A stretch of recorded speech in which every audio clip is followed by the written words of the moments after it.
Chapter 455. Yundong is really good looking. After dawn, Dr. Yu came over again.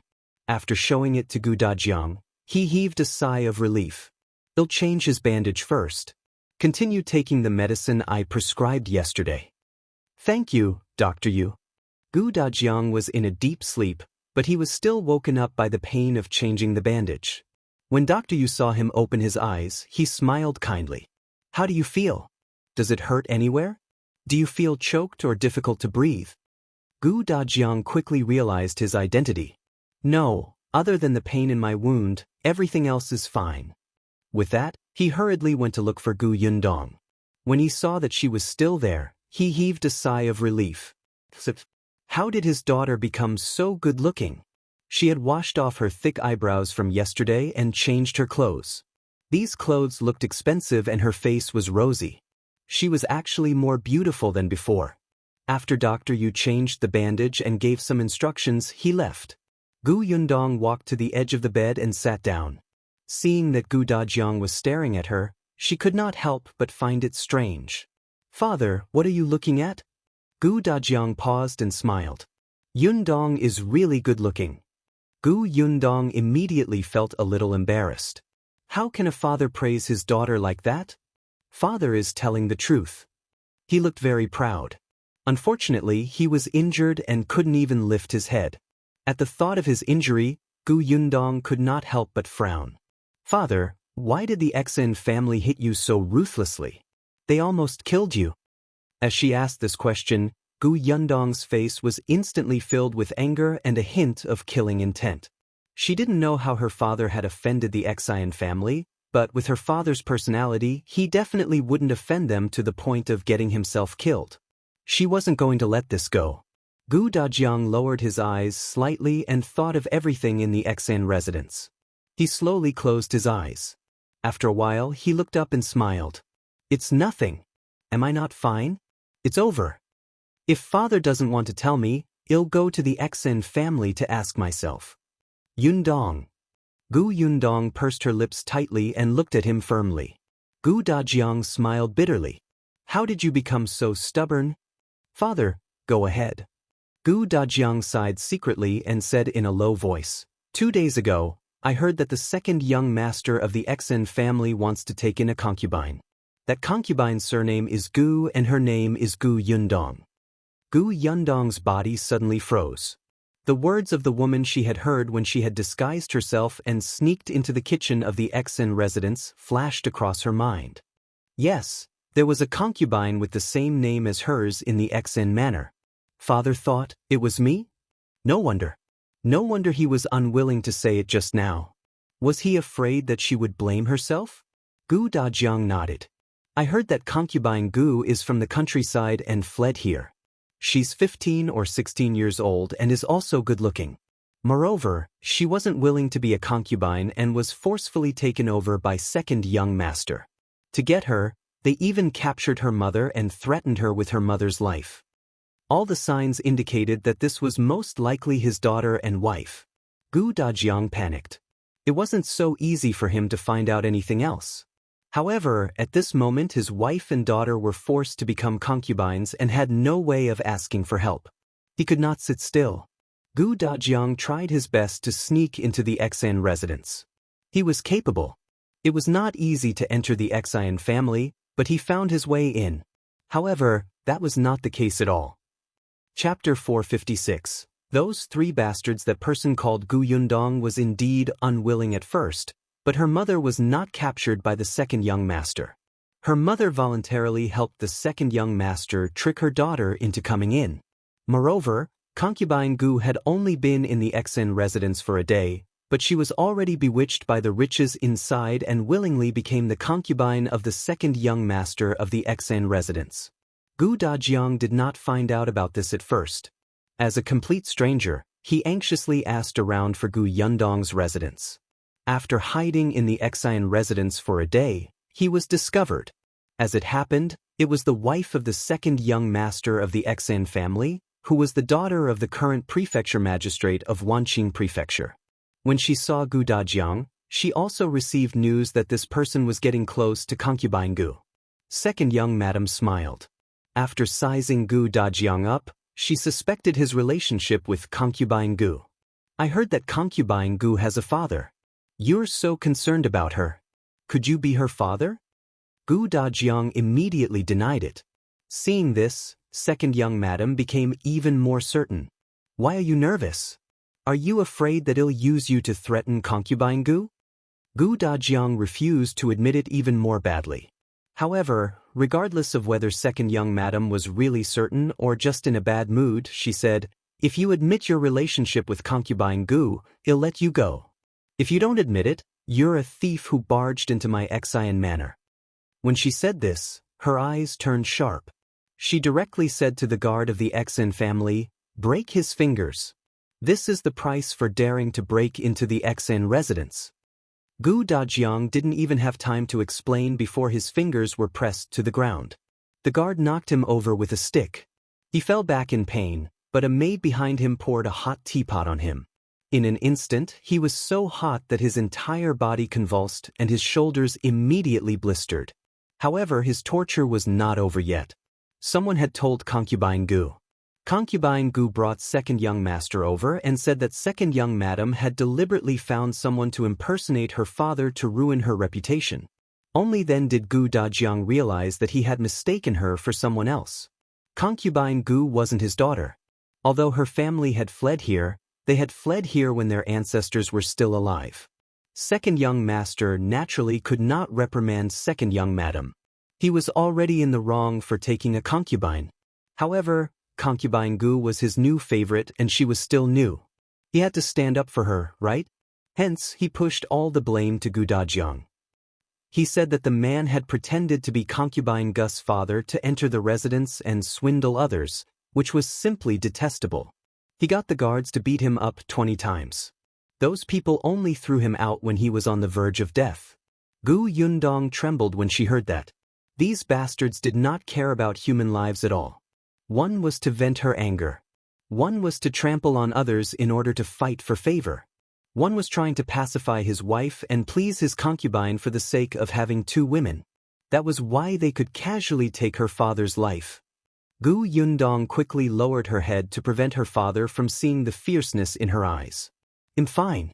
Look, if not for this, I wouldn't have been able to see you, right? Gu Dajiang comforted her. Gu Yundong looked up and forced a smile. No, without this, she would have been able to see Gu Dajiang safe and sound in the Yu family, not the father who was on the verge of death and was sweating from the pain. Gu Yundong took a deep breath and suppressed her anger. At this moment, Tong Xuetao entered the house. She leaned close to Gu Yundong's ear nervously and said, Miss, something seems to have happened. Chapter 457. Are they looking for us? Gu Dajiang was stunned when he saw Tong Xuetao. And what did she call Yundong just now? Miss? He looked at the two of them in shock. Only then did Tong Xuetao realize that Gu Dajiang had woken up. She hurriedly said respectfully, Master? Gu Dajiang was speechless. Gu Yundong asked Tong Xuetao, what happened? The latter suddenly reacted. She glanced at Gu Dajiang and lowered her voice even more. Only Gu Yundong could hear her. Young miss, I was at the entrance of the inn just now and saw the second young master of the Xin family coming over aggressively with 2 guards. Do you think he knows that we brought old master back and is here to settle the score? Gu Yundong stood up. I'll go out and take a look. Take care of my father.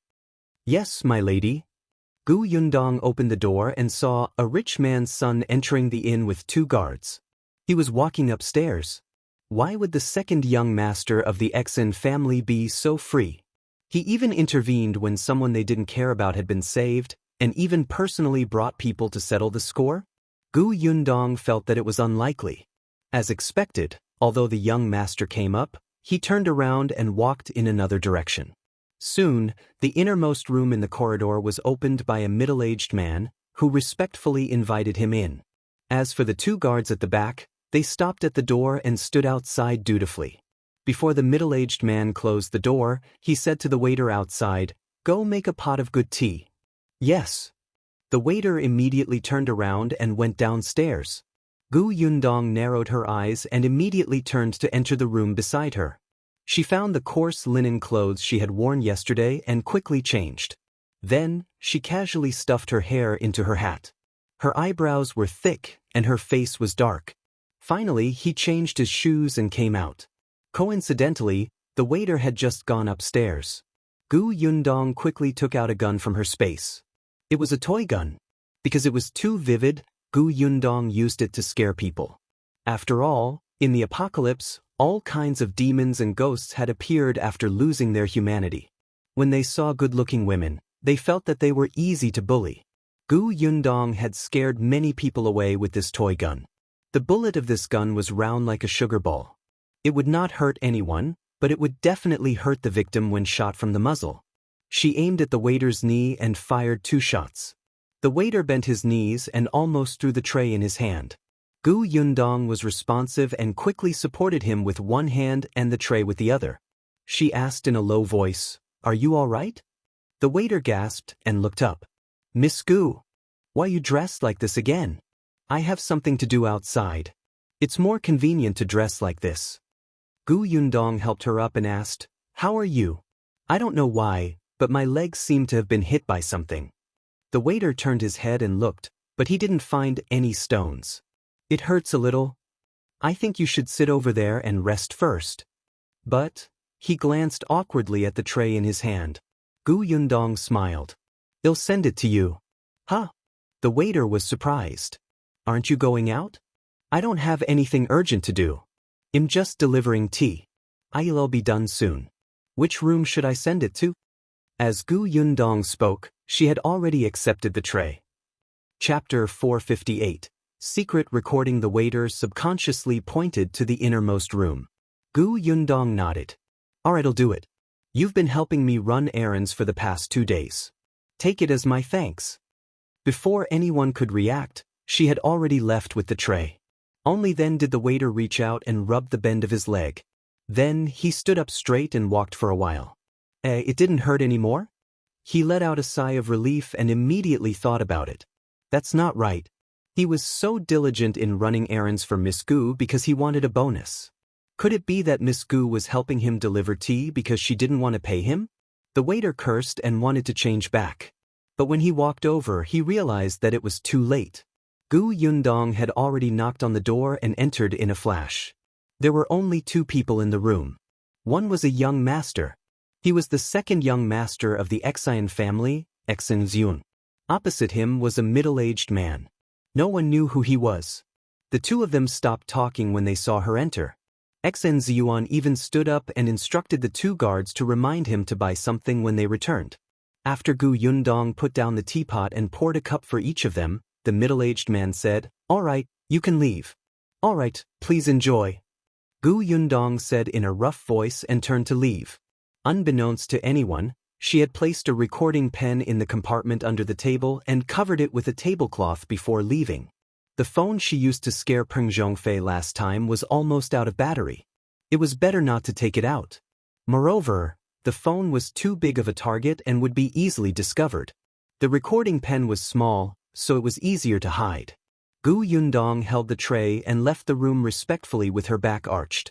It was only when she walked out of the 2 guards' sight that she straightened her back. Unexpectedly, before she could go downstairs, she saw the waiter walking over anxiously. Miss Gu, actually, you don't have to help me. You're a guest of the inn. How can I tire you out? Besides, it's only right for me to run errands for you. You even rewarded me last time." Yundong was so angry that she wanted to laugh. She threw the tray to him. "Alright, it's just a small matter. Look at how nervous you are. I won't tell your shopkeeper that you're lazy." The waiter wiped the sweat from his forehead and smiled awkwardly. Yundong gave him a piece of silver. "Let me ask you something else." The waiter's eyes suddenly lit up and he heaved a sigh of relief. Fortunately, Miss Gu still needed him. It seemed that she was really kind just now.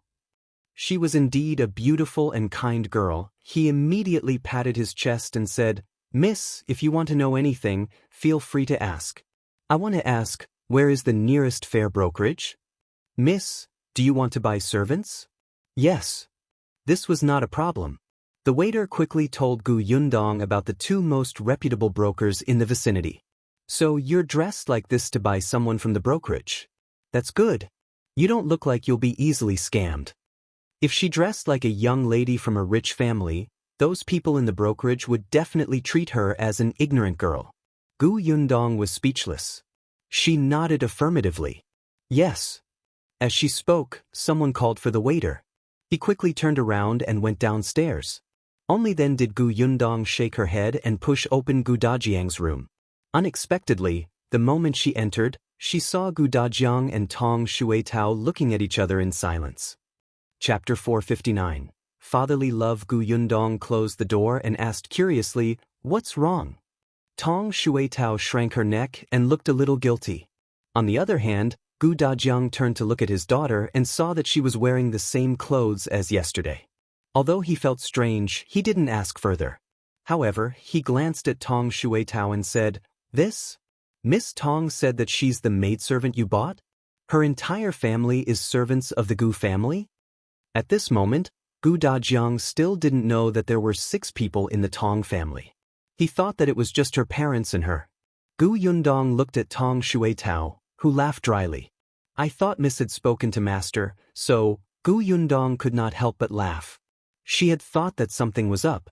"Father, I have something to tell you too. I plan to buy 2 more servants to take care of you." She sat beside Gu Dajiang. Seeing that he was in good spirits, she couldn't help but smile. Gu Dajiang was stunned. He wanted to shake his head, but he realized that it was inconvenient. He hurriedly said, "No need, no need. Why would I need servants? Father, you're injured now.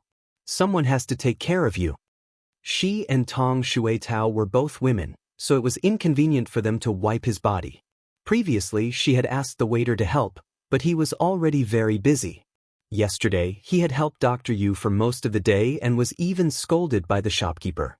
If it weren't for the silver bonus, he probably wouldn't have treated her well today. Gu Dajiang also reacted. He did need help in this state. Previously, it was Dr. Yu who had brought him the chamber pot for him to relieve himself. Embarrassment flashed across his face. He agreed after all, but 1 is enough. I don't need 2. It'll be better soon. Don't waste money. Gu Yundong squatted down. "Father, I'm doing a small business now. I have money. Although it's not much, it's enough to buy 2 servants." Yes, compared to the Xian residents, she was still very poor. However, Gu Dajiang had a serious expression. "Just 1. It's not easy to do small business now. Save the silver as your dowry in the future." His daughter was already 15 years old. She would be of marriageable age soon. When the time came, it would be time to discuss marriage. In the past, when he was in the old Gu family, he was worried that his father and stepmother would cause trouble and that Yundong would not be able to find a good husband. Now that he had left the place and Yundong was so good, she would definitely be very happy in the future. Thinking of this, Gu Dajiang couldn't help but feel relieved. Seeing how insistent he was, Gu Yundong had no choice but to agree. "Father, rest first. They'll be back soon. Be careful. When you look at people, don't judge them by their appearance. You have to see if they're honest. Those brokers are very smart. We won't buy any if the price is high. We can hire people too. Also, remember to buy just 1. When Gu Yundong went out, she could still hear his worried reminders. Her heart was warm and sour. This was the love of an old father. Even though he knew that she already started her own small business, even though he knew that she could bring his mother and siblings all the way to the Xuanhe prefecture, in his heart, she was still a child who had not grown up. No matter what she did, he would always be worried. Although Madame Yang was her mother, her situation was special. She looked more like her child. Now, in front of Gu Dajiang, she was the daughter who needed his care, even though he was lying in bed and couldn't do anything. Gu Yundong's smile widened. Looking at the sky outside, it seemed to be filled with joy from head to toe. Chapter 460. Xue Rong. When they arrived at the brokerage, Gu Yundong looked for the broker that the waiter had introduced. Hearing that she only planned to buy 1 person, the broker was still smiling and her attitude was exceptionally enthusiastic. "Miss, are you planning to buy a man or a woman? What's the age requirement? Is there any taboo?" Gu Yundong did not speak in a rough voice. It was too tiring. She had changed into men's clothes purely to deliver tea to the second young master of the Xan family. Now that she spoke, her voice was delicate and tender. The broker immediately recognized her gender. Gu Yundong sat in the reception room and took a sip of tea before saying, "I want a man. He must be agile, honest, and strong. There's no taboo." "All right, wait a moment, Mississippi." The broker smiled and went out. After a while, she brought a row of men in. This prefectural city was different from the county city. There were many people. Gu Yundong raised her head and listened to the broker's introduction. This one used to be a stable driver. The previous owner thought that his driving was unsteady, so he sold him. This person is selling himself. He escaped from the Yongning prefecture previously and was arranged to live in a remote village when he settled down. He really can't survive. The broker described the experiences one by one, but Gu Yundong was not satisfied with them all. She was looking for someone to take care of Gu Dajiang's recuperation. Most men were careless, especially these people. Although they looked honest, they were also clumsy. Not only would they not do their job well, but they would also worsen her father's condition. Seeing that she was dissatisfied, the broker immediately waved her hand and let these people leave. "Miss, what are you planning to do with the servant?" "To take care of a patient." After thinking for a while, Gu Yundong added, "It's best if they have such an experience or used to be an apprentice in the medical hall and pharmacy. Do you have any?" The broker was stunned for a moment. She thought for a moment and said, "There is one." This person's original young master's body was weak all year round. He had served the young master for a few years and is a meticulous person.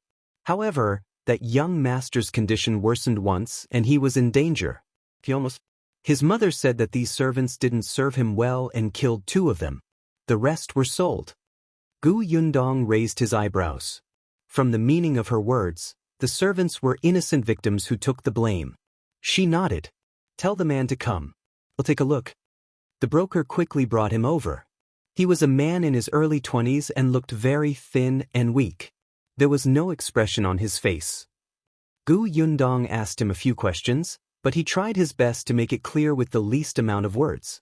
Gu Yundong was pleasantly surprised. Although this person was taciturn, he spoke clearly and was very organized. Moreover, he was very clear about the things to take note of when taking care of a patient.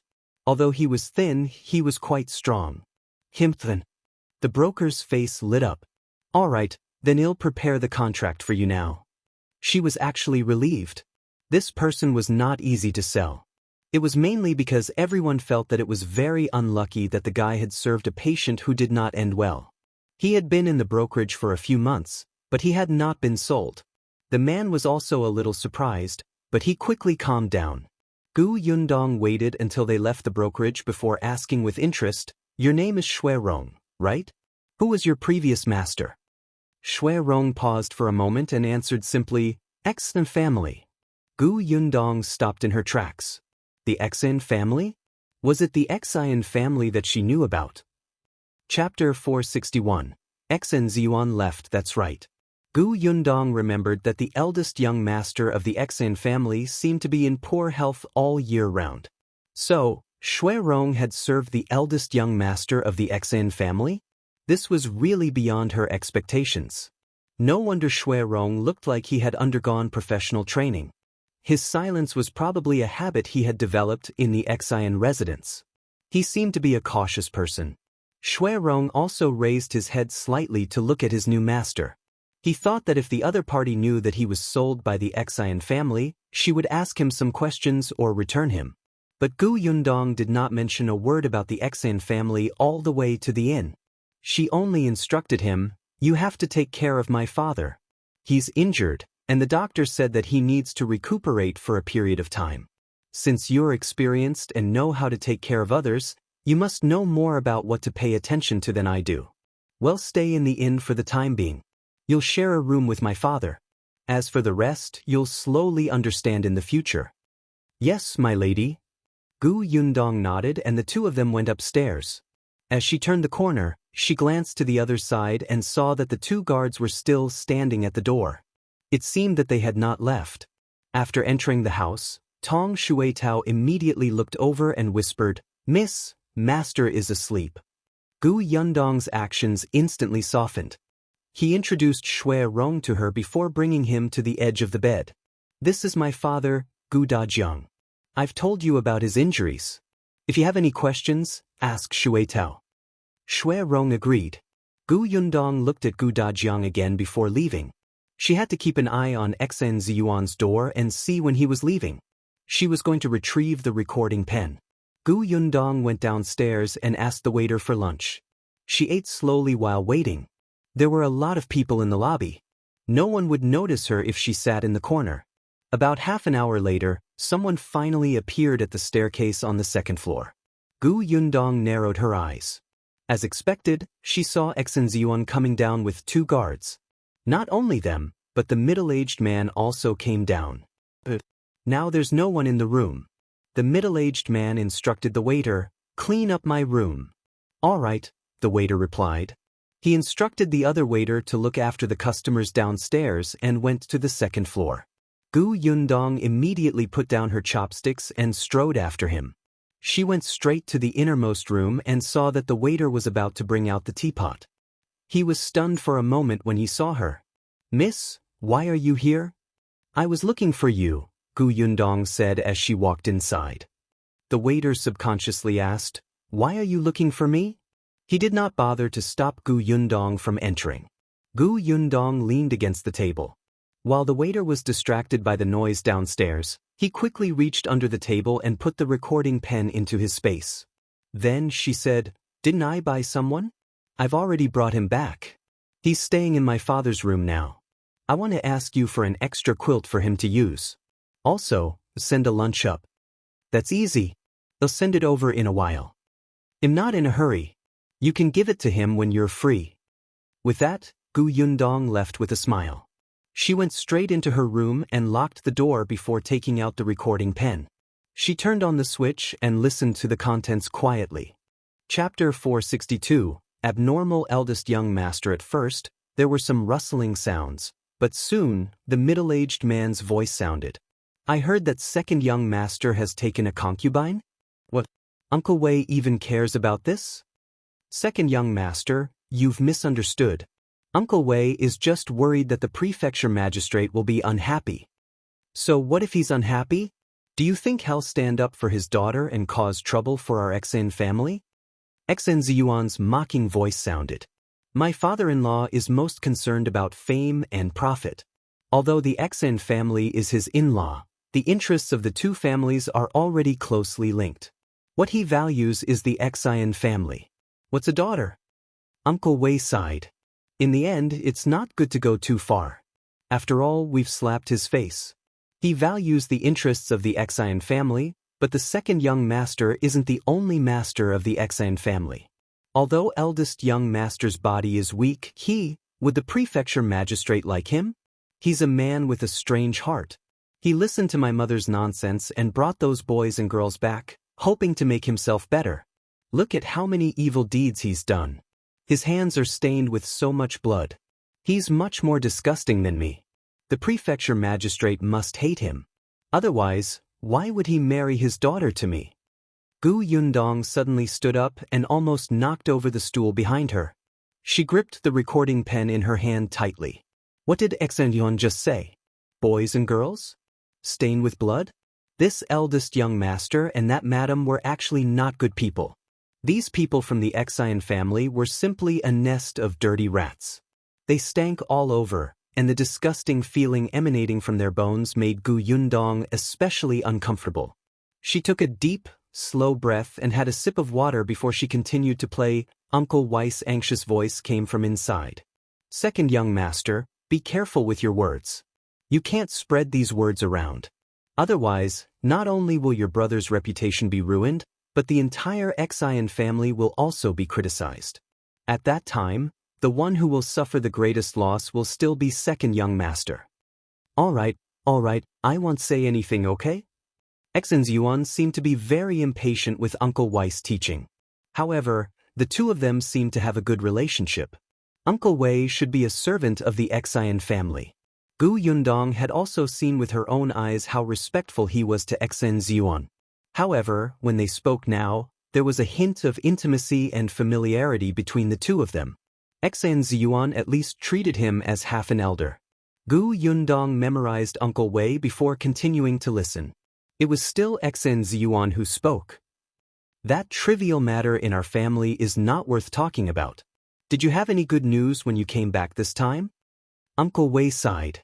Everyone in the capital has already arranged for it. Those people took the money but didn't do anything.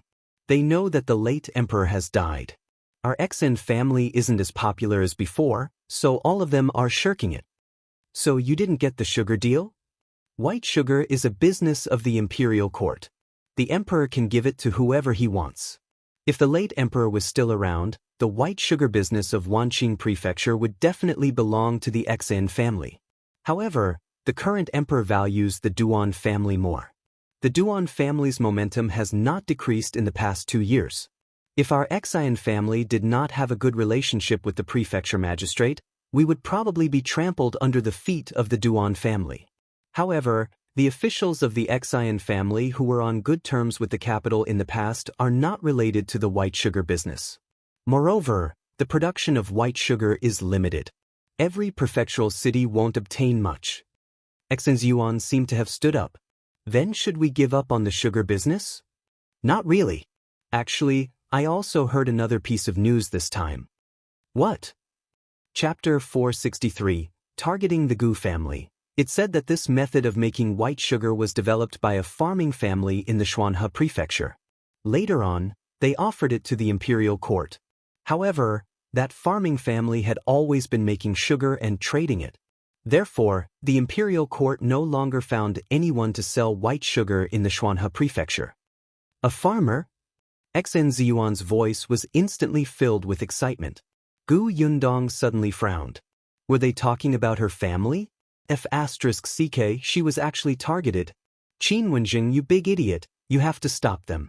Uncle Wei's voice sounded again. That's right. Unfortunately, we can't interfere with the Xuanhe prefecture. That prefecture magistrate Dai is not an ordinary person. Why can't we?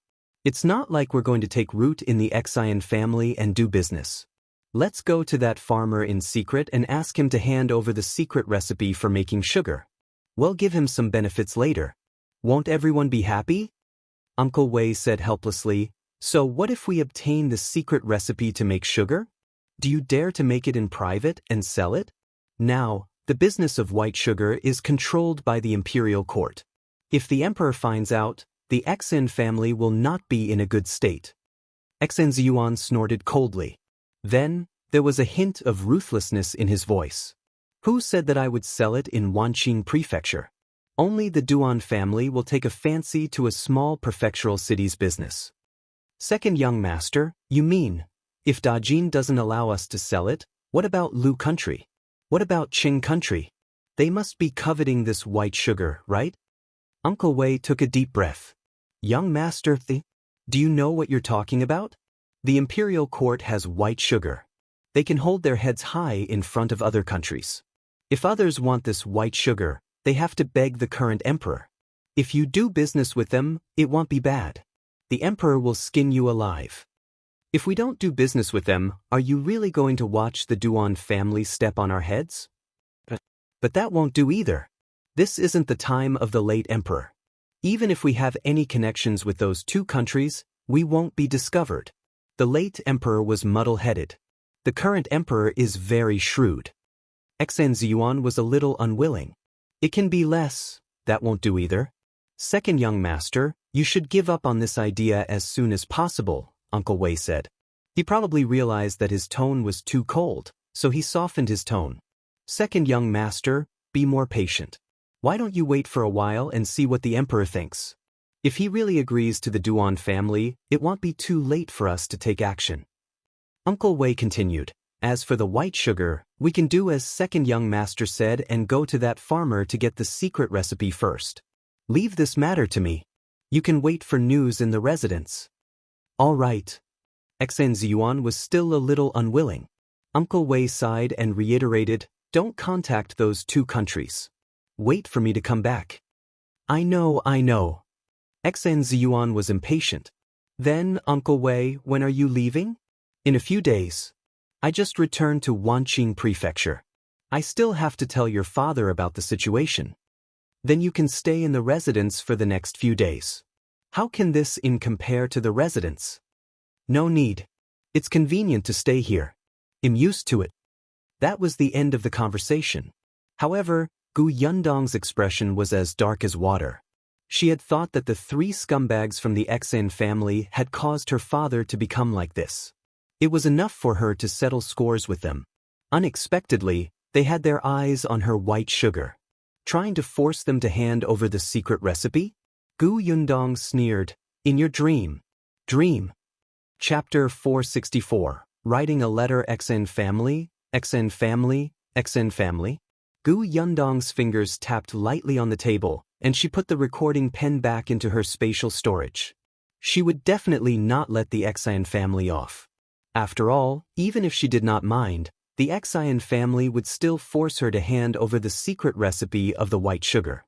Thus, she might as well make the first move. It was just that Gu Yundong was only a little farm girl in Yongfu village who had yet to reach adulthood. She only had more than 100 acres of land and a workshop. Compared to her, the Xan family was a colossus. Fortunately, the Xan family was courting death. Gu Yundong sneered. She took out a brush, ink, paper, and inkstone and began to write a letter in detail.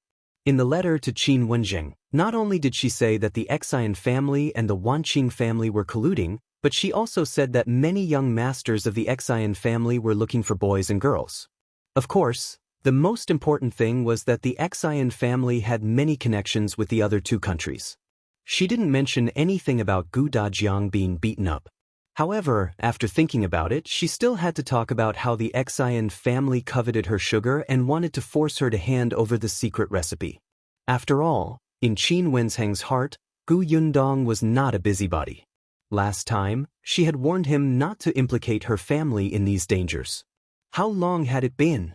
Why would he take the initiative to write to him just because he knew about the messy situation in the Xan family? After writing this, she also analyzed the benefits that the imperial court would obtain after destroying the Xan family. The Xan family was currently dissatisfied with the fact that the imperial court valued the Duan family. They might secretly play tricks. Moreover, their family was rich. Didn't the imperial court lack money? This was delivered to the door. Coupled with getting rid of evil in name, it was killing 2 birds with 1 stone. When he was done, Gu Yundong took it and blew on it to dry the handwriting. It was just that the delivery of this letter was troublesome. The relay station usually sent messages to the officials, and she did not have a messenger pigeon. The journey of the civilians to send messages was slow and unreliable. If such an important letter was lost, it would be fatal. Gu Yundong thought for a long time and suddenly stopped tapping the table. She had an idea. After folding the letter in her hand, Gu Yundong stood up and was about to leave when she realized that it was getting dark outside. Gu Yundong frowned. Just then, there was a knock on the door, followed by Tong Xuetao's voice. Mississippi. Come in. Tong Xuetao entered with a tray. Miss, have dinner first. Gu Yundong rubbed her temples. Unknowingly, it was already so late. It seemed that she could only go out tomorrow. She placed the letter into her spatial storage. How's my father? Master woke up once and found out that you were the one who hired Brother Xue to serve him. He even asked where you were. When he found out that Miss was busy, he didn't say anything. After taking the medicine, he fell asleep again. Tong Xuetao answered as she placed the food on the table. Gu Yundong nodded. The medicine prescribed by Dr. Yu had the effect of calming the mind and helping him sleep. Gu Dajiang needed more rest now. Moreover, she had heard from Grandpa Yu that her father worked day and night to find them and had very little time to rest. Just the day before she met him, he had snuck into the Xan family and did not sleep for the entire night. Now, it was a good time for him to recuperate. After dinner, Gu Yundong went to Gu Dajiang's room to take a look before returning to rest. The next morning, she got up and prepared to go out with the letter she had written yesterday. Unexpectedly, as soon as she opened the door, she saw Xue Rong coming out from next door. Moreover, it seemed like he was going out. Chapter 465. Old father's heart. When he saw Gu Yundong, Xue Rong greeted her respectfully. Gu Yundong asked, "Where are you going so early in the morning?" Replying to young miss, old master instructed me to go to the Yu family and bring his clothes over. Gu Yundong waved his hand. "Don't go yet." As she spoke, she entered the house. Gu Dajiang had woken up and was lying on his side. His eyes were staring straight ahead, and no one knew what he was thinking. When he saw Gu Yundong, a trace of joy flashed across his face. "Yundong is here? Father." Gu Yundong sat on the edge of the bed. Seeing that he was in good spirits, she relaxed slightly. "Let Xue Rong take care of you here. He'll go to Grandpa Yes' house." "Sai, let A Rong go." "A Rong?" Gu Yundong raised his eyebrows and turned to look at Xue Rong. She wouldn't have known while this person was quiet. In just half a day, he made Tong Shuetao call him Brother Xue and her father called him A Rong. Xue Rong pursed his lips. He still looked the same, quiet and obedient. Gu Yundong smiled and turned to Gu Dajiang. "Father, I originally planned to go to Grandpa Yes' house. I happened to have something to ask him for help with. Besides, they took good care of you some time ago. Logically speaking, I should go over personally to thank them." "Yes, you should indeed thank them," Gu Dajiang agreed. Then he frowned. "But you don't know that the people living near the Yu family are very messy. It's not safe for a girl like you to go over. How about this? Let A Rong accompany you. I'm already much better today. It's fine without him taking care of me." "Father, I can go alone." "No, I'm worried. Why don't you let A Rong accompany you? Or let A Rong go on your behalf?" Gu Yundong choked. Along the way, she had always made her own decisions. But now, facing her father who cared about her, there were some things that she could not refuse. Sighing, Gu Yundong could only nod. "All right, I'll get Xue Rong to accompany me." Gu Dajiang revealed a smile. "It's a pity that father is injured. Otherwise, father would have accompanied you. I may not be back in a while." To ease her father, Gu Yundong could only bring Xue Rong along. Before leaving, he instructed Tong Shuetao to take care of her father. In a while, Dr. Yu would come over to change his bandage. If there was anything else he needed help with, he would call the waiter. Tong Shuetao was still a little resentful as she glared fiercely at Xue Rong. To think that she had called him Brother Xue yesterday. She did not expect him to fight for Miss Favor the moment he arrived. Miss did not even bring her along when she went out. Xue Rong was stunned for a moment, but he did not say anything and quickly followed. Gu Yundong specially went to buy some things before heading to the Yu residence. They drove the carriage there. The road was a little long, but the carriage stopped at the entrance of the alley. It was not easy to ride inside. It was still the same alley and those sizing gazes. Gu Yundong did not care, but Xue Rong frowned slightly. He followed Gu Yundong cautiously, glancing left and right from time to time. When he saw a few young men with sloppy gazes that revealed greed, Xue Rong's heart could not help but thump. Fortunately, not long after, they entered the Yu family. There were people in the Yu family, so the courtyard door was open. Gu Yundong had just walked in, but before she could make a sound, an unfamiliar voice came from inside. "Old Yu, why don't you go out and find work these 2 days? I'm afraid that there won't be anyone at home when Dajiang comes back. He'll rest for 2 days. Anyway, I won't be able to find any work," Uncle Yu said with a smile. Unexpectedly, the other party sneered. "He probably won't come back, right?" Chapter 466. Grandpa Zhang next door. Grandpa Yu was unhappy. "What do you mean? Didn't you say that his daughter came looking for him? She's quite rich. The person who came the afternoon before yesterday was his daughter's maidservant, right? She even used a maidservant. Gu Dajiang must have followed his daughter to enjoy life. How could he still remember his poor friend here?" "Don't talk nonsense." "How am I spouting nonsense? Otherwise, why didn't Gu Dajiang come to see you after a few days? He might be enjoying himself now and have long forgotten about your family. You're the only one who's still waiting at home." Grandpa Yes' voice was filled with anger. "I know Dajiang better than you. He must have been delayed by something. Don't spout nonsense here. I'm busy. Go back to your house." "Hey, why are you..." Grandpa Yu, are you home? Gu Yundong suddenly shouted. Grandpa Yu was stunned. He quickly put down the basket he was weaving and came out happily. Yundong, you're here? He looked behind her. Although he saw a man, it wasn't Gu Dajiang. He was immediately puzzled.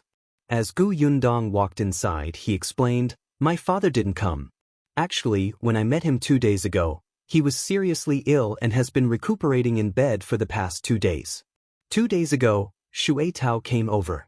I specially asked her not to say anything, afraid that you would be worried. As she spoke, she had already seen the people in the room. It was a man who was slightly younger than Grandpa Yu. When he heard his words, he smiled awkwardly. Gu Yundong did not look at him. She just asked Xue Rong to put the things he had bought on the table. Grandpa Yu, this is food bought on the street. My father specially instructed me to buy it. He wanted to come too, but the doctor instructed him to rest more and come back after he recovers. When Grandpa Yu heard that Gu Dajiang was sick, he became anxious and didn't even look at the things on the table.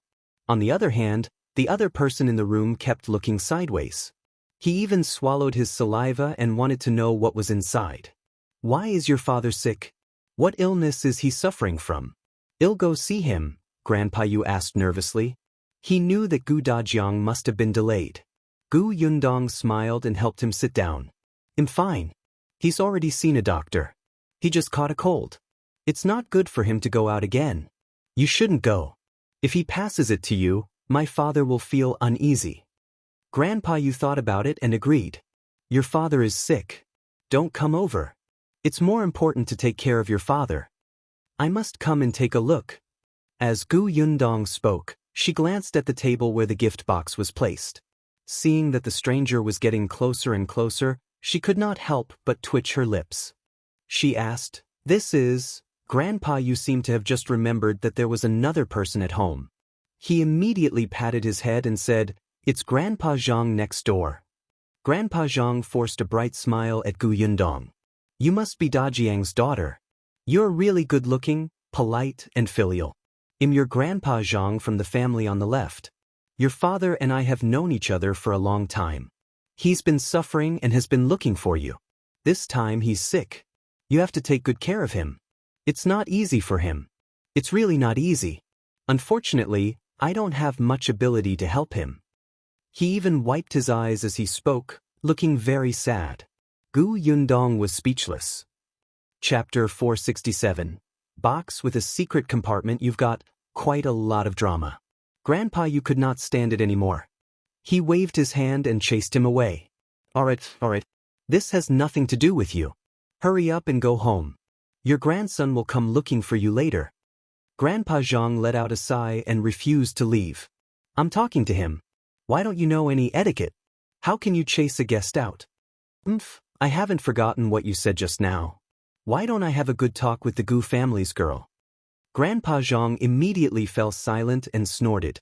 Seriously, if you want to leave, so be it. You're too much. With that, she hurriedly left. Grandpa Yu closed the courtyard door and blocked the view outside. He then came back to greet Gu Yundong. Yundong, take a seat first. He poured 2 glasses of water for her. Why did you bring anything? These things are expensive. Grandpa Yu, I hope you don't mind, Gu Yundong said politely. Then, he changed the topic and said in a low voice, actually, I came today to ask for your help with something. Tell me. As long as I can help, I'll definitely help. Grandpa Yu, do you know any carpenters? I want to ask someone to make me a small box with a secret compartment. Uncle Yu slapped his leg. I know him. There's a carpenter Tan in an alley over there. He's very skilled, but he doesn't have a good temper, so he doesn't take on many jobs.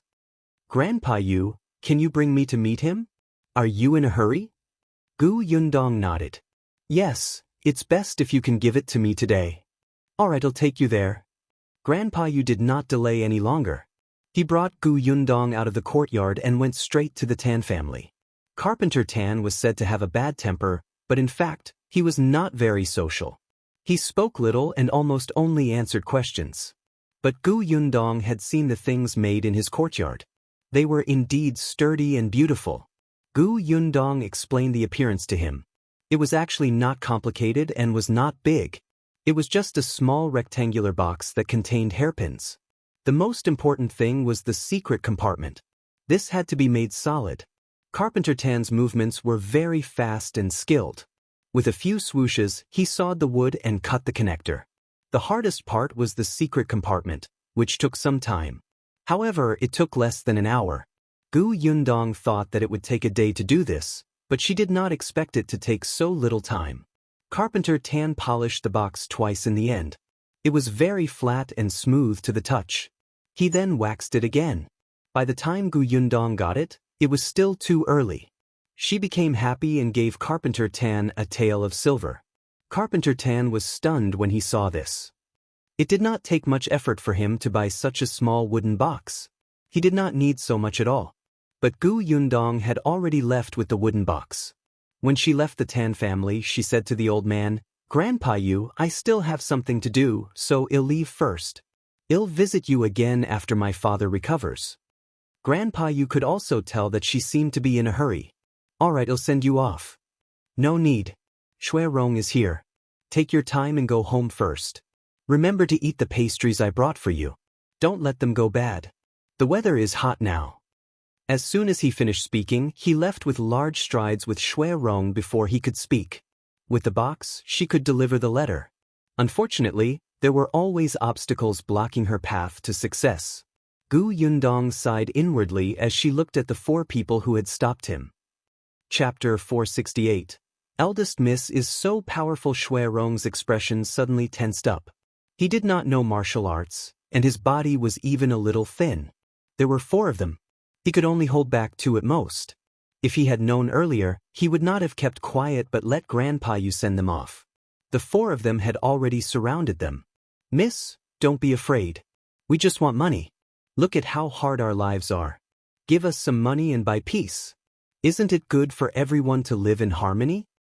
Xue Rong was already prepared for battle. He whispered to Yundong without looking back, "Miss, I'll hold them back later. Run quickly. This side is close to the Yu family. Run towards the Yu family." Yundong held his forehead and laughed. She patted Xue Rong's shoulder and looked at the 4 of them. "I have something urgent to attend to. It's better if you don't block my way. Otherwise, you'll suffer if I don't hold back." The 4 of them were stunned and could not help but laugh. "Miss, you're scaring us." Yundong sighed. Seeing that they were slowly crowding around him, he immediately handed the box in his hand to Xue Rong. "Hold it. Stand there and don't move." Xue Rong, who was about to walk forward, suddenly stopped. The next moment he widened his eyes and watched in shock as Yundong flipped someone to the ground. Then she picked up a stick from the ground and hit the other person's back. Then she kicked another person's knee. That person's face instantly twisted as he knelt on the ground. In the end, she walked towards the last person. That person watched helplessly as his 3 accomplices fell to the ground in an instant. His expression changed. He looked in horror at Yundong, whose hair was not even messy. "Ah!" he screamed and turned to run. Yundong sneered and threw away the stick in his hand. She patted her dress and tidied her clothes. She walked back to Xue Rong's side, took the box, and strode out of the alley. Xue Rong was still standing on the spot, suspecting that there was something wrong with his eyes. How is this possible? Miss was alone, wearing a dress that got in the way. She was clearly still young. But she had actually dealt with all 4 of them in the blink of an eye?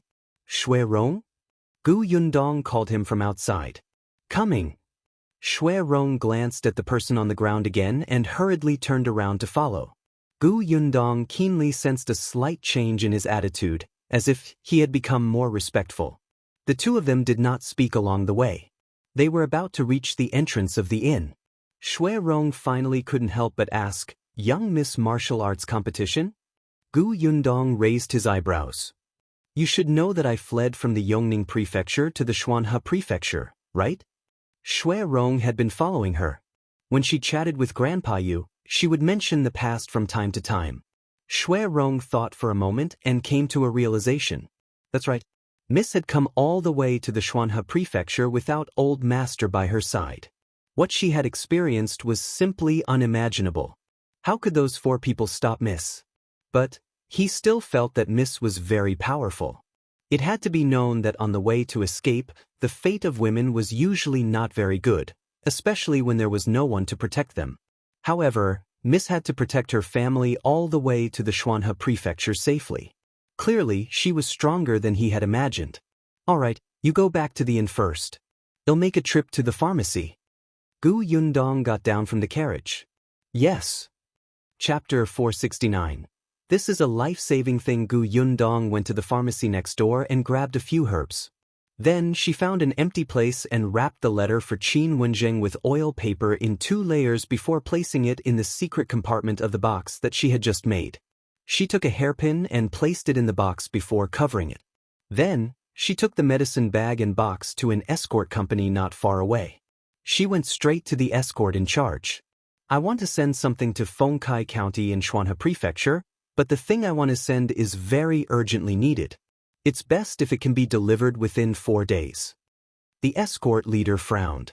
4 days? It was a little rush to travel from Wanqing Prefecture to Xuanhe Prefecture. He did not agree and only asked, "What's to be sent?" Gu Yundong took out a medicine bag and a box. I have a friend who's terminally ill and needs medicine urgently. These are the medicines I found for her. They're for saving her life. And this box. She left the hairpin inside with me. It's something her mother left for her. Let's leave it for her as a memento. The escort leader understood. This was a life-saving thing, and it didn't leave any regrets. After a pause, he looked at Gu Yundong and said, "Well, take this escort, but you know that if we want to rush to the Xuanhe Prefecture in such a short time, not to mention traveling day and night, well, definitely have to change horses in between. I'm afraid this price is not cheap." "I know. Hey, race 100 taels of silver. Is it enough?" The escort leader's expression relaxed a little. "That's enough." In a few days, at most 2 people were required to deliver the thing. It was not a loss to earn 100 taels. Furthermore, the journey to the Xuanhe Prefecture was very peaceful. It was not like they were escorting a large number of goods, so they would not encounter any danger. It wouldn't cost much to change horses. He just needed to make up the difference in price. Gu Yundong discussed with the escort leader again and gave him the address. He also repeatedly reminded him that the escort this time was for saving lives. If the item could be delivered as soon as possible, it should be delivered as soon as possible. She knew that this escort agency was trustworthy. The escort leader valued loyalty. Moreover, the escort leader had said that he would do this job himself. Gu Yundong was relieved and turned to leave. She had no choice. If she just let the escort agency deliver the letter, she would be finished if she accidentally lost it or if someone saw the contents. She bought medicine and made a secret compartment. Although it took some effort, it was at least safer. In the future, she had to think of a way to get some secret code or something. Her family would understand and find the information she wanted them to know. This way, she wouldn't have to worry about others seeing the letter. This time, the address Gu Yundong gave the escort leader was Qin Wenjing's school. She was afraid that someone would know about Qin Wenjing, so the recipient was simply Gu. Qin Wenjing was such a smart person. When he saw the medicine packet, he should be able to guess that she had sent it to him, right? After all, he knew that she had come to Wanqing Prefecture to look for medicine. She had given him medicine for no reason, and there was also an inexplicable hairpin and box. He would definitely notice that something was wrong. He was a young top scholar after all, so his brain worked quickly. Gu Yundong expressed that she was very confident in Qin Wenjing. Hopefully, he would not want to disappoint him.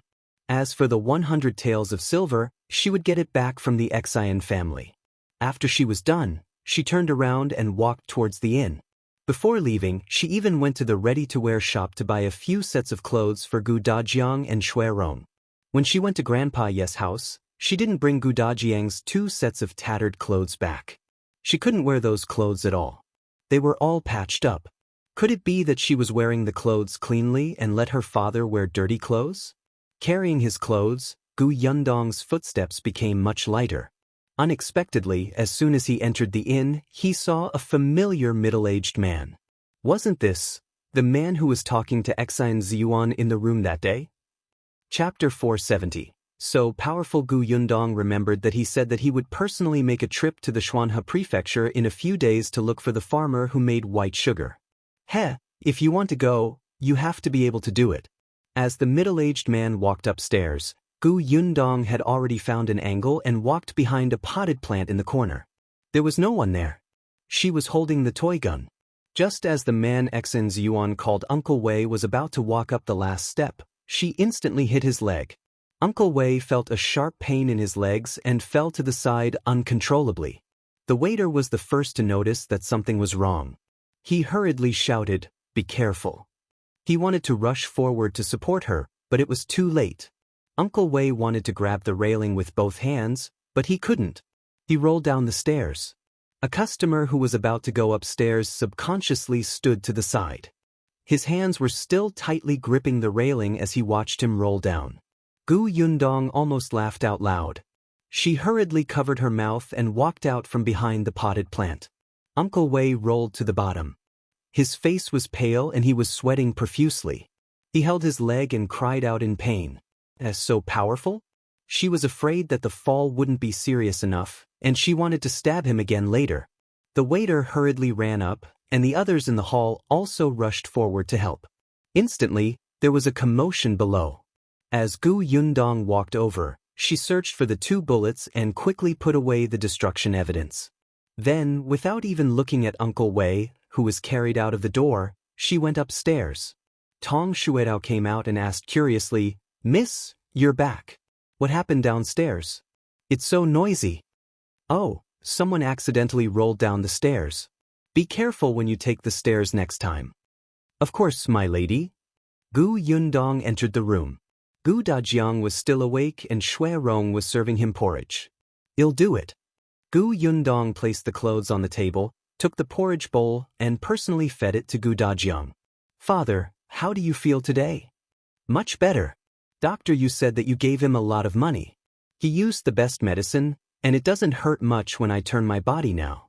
Seriously, if you have some money, just save for yourself in the future. There's no need to use the best medicine.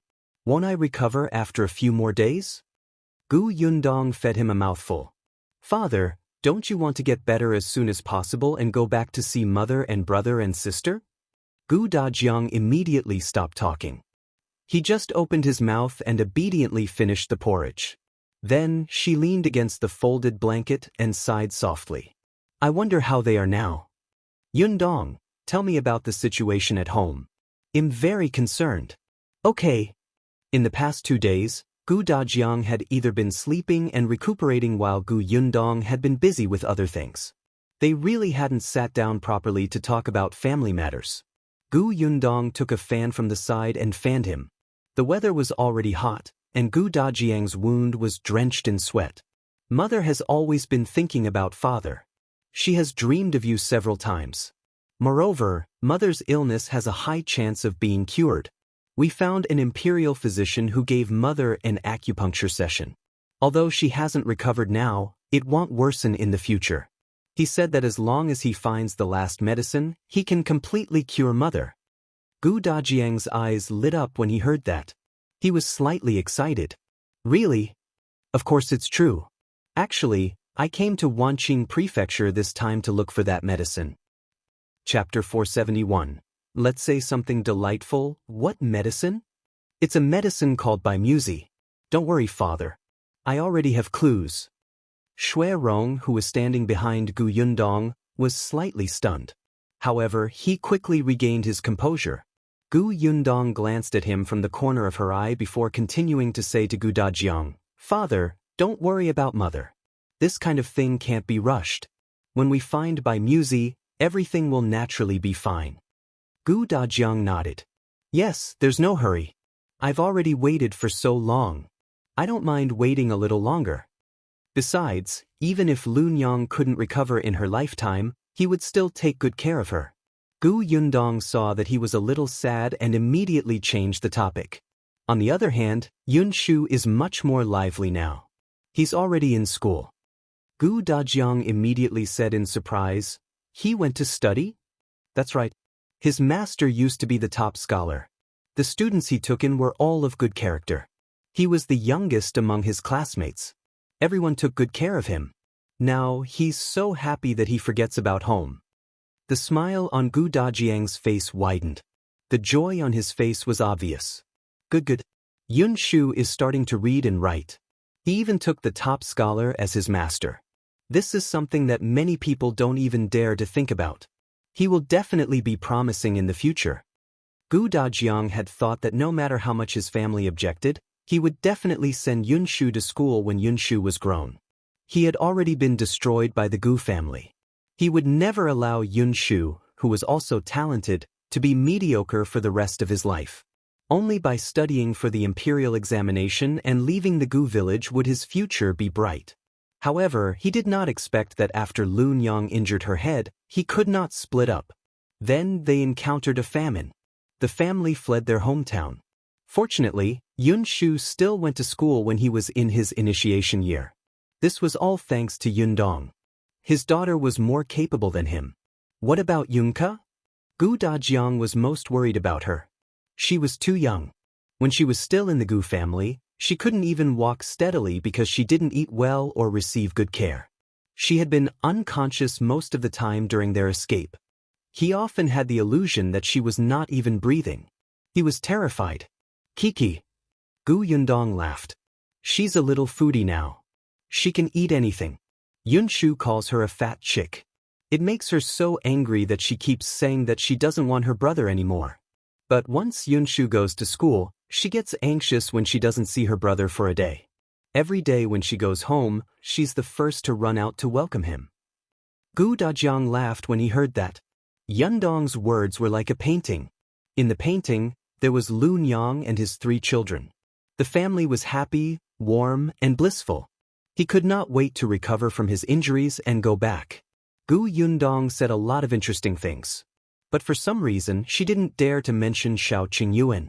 She felt that mentioning him in front of an old father who had just found his daughter would agitate him. Yes, her father was still recuperating. It was better to say something that made him happy. Gu Yundong did not say anything about Yuanji. At the mention of him, she would definitely talk about eldest Aunt Gu, who had yet to be found, and Bien Mulan, who had passed away.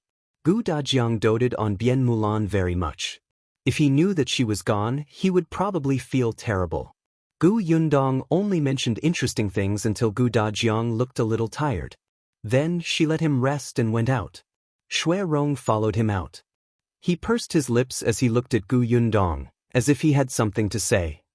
Chapter 472, Xue Rong's Distrust. Gu Yundong walked towards her room. Seeing that he was still standing there, she raised her eyebrows and said, "Come in. Don't you have something to tell me?" Xue Rong lowered his head and followed her into the room. He carefully closed the door. He even went over to pour a cup of tea for Gu Yundong. This person had really been professionally trained. "Miss, you said that you have a clue about Bai Muzi. Were you referring to the Xian family?" Gu Yundong thought that he indeed knew. "I were. But are you trying to persuade me to give up? Do you think it's impossible to get Bai Muzi from the Xian family?" Xue Rong thought for a moment. It's indeed impossible to obtain Bai Muzi from the Xian family because it is no longer in the Xian family. Gu Yundong suddenly stood up from his chair. "What did you say?" Xue Rong said, there was indeed a Bai Muzi in the Xian family. However, 3 months ago, the eldest young master of the Xian family suddenly fell ill, and Bai Muzi was used by him.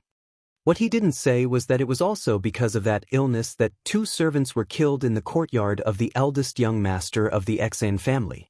The rest were sold, and he was one of them. Gu Yundong frowned fiercely. 2 to 3 months ago, didn't that mean that it was gone before Dr. Song wrote to her? Communications in this era were so inconvenient that the information lagged for so long. You promise no more? Xue Rong knelt down. I can swear that I didn't lie to you just now. All right, get up. I don't mean to question you. Gu Yundong rubbed her temples and sighed inwardly. However, Xue Rong still knelt on the ground and had no intention of getting up. Gu Yundong frowned. But, is there anything else? Miss, I know that old master's injury was caused by the second young master of the Xan family. Xue Rong lowered his head. Miss, Do you want to avenge old master? You don't think I can do it? Xue Rong pursed his lips. Hearing Gu Yundong's words, his body trembled and he hesitated for a moment. He shut his mouth and did not say anything else. Gu Yundong was so angry that she almost laughed. Xue Rong, I know that you used to serve the eldest young master of the Xian family. The Xian family is rich and has many rules. There are also many demons and monsters inside, and there are endless open and hidden conflicts. I understand that you've developed a cautious personality, but am not the Xian family. There's no need to hide anything, and you don't have to be afraid that I'll be unhappy if I hear it. I hope you can be straightforward. I won't blame you. Xue Rong was stunned for a moment before he smiled bitterly in his heart. After a long time, he nodded slightly. I don't think you can't do it, Mississippi. It's just that the Xian residence is far larger than what the outside world sees. The inside is complicated. Not only does it have the prefecture magistrate as its backer, but it also has someone in the capital and even. In short, it won't be easy for Miss to deal with second young master. Gu Yundong sneered. After saying so much, didn't he still think that she couldn't do it? Indeed, if she was alone, she would consider it carefully. After all, dealing with the Xian family was not the same as dealing with the Gu family. But didn't the Xian family want to die? She could give them a push. Alright, I know what you're saying. I know what to do. Go back and take care of my father first. Xue Rong felt that Miss would not let the matter rest, but he could not say anything. In the following days, Gu Yundong focused on taking care of Gu Dajiang. It was as if he had nothing else to do other than let him recuperate. Xue Rong had a very strange feeling. Miss seemed to have given up, but she also seemed to be planning something, but she did not do anything. 6 days later, when Gu Dajiang could walk on the ground, someone came to the inn. Chapter 473:1 Am Mo Xulin. When Gu Yundong went downstairs, he brushed past someone. When that person passed by her, he said in a low voice, Miss Gu, let's talk in private. Gu Yundong was stunned for a moment. She turned her head and glanced at him. This person looked very ordinary and was dressed in the same style as the guests in the inn. No one would notice him in the crowd. But Gu Yundong could still feel that he was constantly tense. He was a martial artist. She calculated the time and roughly guessed who this person was. Seeing that she didn't say anything or respond, the other party thought that he had been too abrupt and quickly added, Mr. Qin asked me to come. Gu Yundong nodded and the man went downstairs first. Seeing him leave the inn, Gu Yundong slowly walked out of the door as if she was taking a leisurely stroll. That person walked at a moderate pace in front, and Gu Yundong followed him slowly, until he turned at an intersection and entered a small courtyard. When Gu Yundong entered the courtyard, he realized that there were about a dozen people inside. All of them looked travel-worn. They looked like they had just arrived at Wanqing Prefecture. Upon seeing her enter, one of them, who seemed to be their leader, immediately stood up. Miss Gu, Am Mo Xulin. I'm here on Lord Qin's orders to investigate the Xian family. By the way, this is from Lord Qin. He took out a letter and handed it to Gu Yundong. She opened the envelope. There were 2 full pieces of paper. Gu Yundong read it quickly, but after reading it, she immediately cursed in her heart. The content of Qin Wenzheng's letter was very simple. He said that the news sent by Gu Yundong was very timely because the emperor was intending to deal with the magistrate of Wanqing Prefecture and the Xian family. Previously, when the new emperor ascended the throne, he planted 2 trusted aides in Yongning Prefecture after the famine and Qingan Prefecture after the chaos. Prefecture Magistrate Dai of Xuanhe Prefecture also became the new emperor's subordinate. The commotion was too great. If he wanted to touch the prefecture magistrate of Wanqing Prefecture who had a deep foundation, he would be a little too hasty. Especially since the Wanqing Prefecture had the Xian family. The officials and merchants colluded to control the entire Wanqing Prefecture. The emperor knew that the prefecture magistrate wasn't a good person, and he also knew that the Xian family wasn't clean. It was obvious just from how luxurious their residence was. Now that more than half a year had passed, the emperor was indeed prepared to take down Wanqing Prefecture. It could be seen from the fact that he had started to support the Duan family. However, The emperor had been collecting information on the Xian family and the magistrate. This information could not be too small. Otherwise, who knew when they would make a comeback? Just as they were looking for a breakthrough, Yundong unexpectedly gave them a pleasant surprise. The Xian family was simply too daring. They actually dared to have dealings with the other two countries. This kind of dealings was not ordinary business dealings. Clearly, it was related to the imperial court. Actually, Qin Wenjing also knew that with the ability of the Xian family, even if they had dealings, it was only some money transactions. The Xian family was not qualified to come into contact with the center of political power. Even if they wanted to betray their country, they would not be able to do it. However, this was enough. Especially when it was related to the prefecture magistrate here, it wouldn't be an exaggeration to kill the entire family. Therefore, Qin Wenjing sent people over to prepare for a drastic reorganization. The question was, why did he want her to find a way to get incriminating evidence? Yundong wanted to slam the table. Wasn't her mission over after informing them? It was enough for her to just wait and watch the show. Why was Qin Wenjing still adding trouble for her? Yundong slammed the letter on the table and pointed at Am Mo Xulin. Chapter 474, Seduction. You all seem to be highly skilled in martial arts. If you want to find evidence, you can just sneak in, right? Yundong was so angry that she laughed. I'm a weak woman, and you actually handed the most important thing to me? Do you think I'm too good-looking and want others to chop me into pieces? Am Mo Xulin was speechless. Miss, don't feel so good about yourself, all right? He coughed lightly and said, the Xian residence is heavily guarded. It's naturally not a problem for us to sneak in, but it's easy to alert the enemy. Heavily guarded? Didn't her father, Dajiang, sneak in? No, Dajiang could only ask around outside. He couldn't go to the master's courtyard, let alone the places where evidence was placed. Am Mo Xulin continued, actually, it's not like no one has infiltrated the Xian family before. They even entered Master Zin's study, but there's nothing in the study. If we want to find evidence of guilt, I'm afraid a few days won't be enough. If you can't find it in the study, do you think I can? Once we alert the enemy, the Xian family will be easy. We can just capture them anyway, but the forces in the capital that colluded with the Xian family will be on guard. Yundong was enlightened. Are you making such a big move this time? It won't be easy to clean up the mess. So, what the emperor really wanted to deal with were those people in the capital. All the more reason for her not to get involved. Am Mo Xulin lowered his eyes. He could not say anything in front of Yundong. However, seeing that she was unwilling, he immediately thought of what Qin Wenjing had said. He could only take a step back and say, Miss Gu, if you're really unwilling, then can you figure out the approximate location of the important letters in the Xian residence? Seeing that Yundong wanted to refute, he immediately added, Lord Qin said that since Miss Gu has the ability to obtain the news that Xian Zhiyuan colluded with another country, you can definitely do these things. He really thinks highly of me.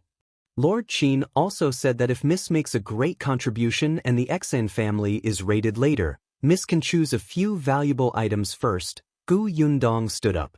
All right, I'll go back and think about it. She kept the letter and turned to leave the small courtyard.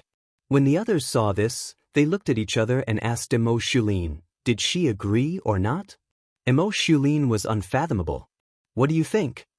However, he quickly restrained his expression. Inform the Duan family and ask them to cooperate with us if necessary. Should we inform Commander Liu of Wanqing Prefecture? One had to bring troops over to arrest a family. It's said that Commander Liu doesn't have a good relationship with the prefecture magistrate. Perhaps he can help. However, Am Mo Xulin shook his head. It's hard to say if they're not on good terms. Maybe they're just putting on a show for us. Third brother has already gone elsewhere to mobilize troops. Let's wait a few more days. Yes. The others in the courtyard quickly went to work. Yundong felt a headache when she returned to the inn. Qin Wenjing was indeed unreliable. However, although she was cursing Qin Wenjing in her heart, her mind still started to spin. In the following days, Yundong was very busy. Tong Xuetao did not know what she was doing. In any case, she would do whatever young Miss instructed her to do. Gu Dajiang was a little worried. He had once asked Gu Yundong, but she said that it was for business. Only Xue Rong started to feel uneasy. A few days later, when he saw Gu Yundong writing the names of everyone in the Xan family on paper in the room, his thoughts were finally confirmed. He had a feeling that it was just as he expected. Chapter 475. Finally talking. Gu Yundong glanced at him. "What's the matter? Miss, you must deal with the Xan family?"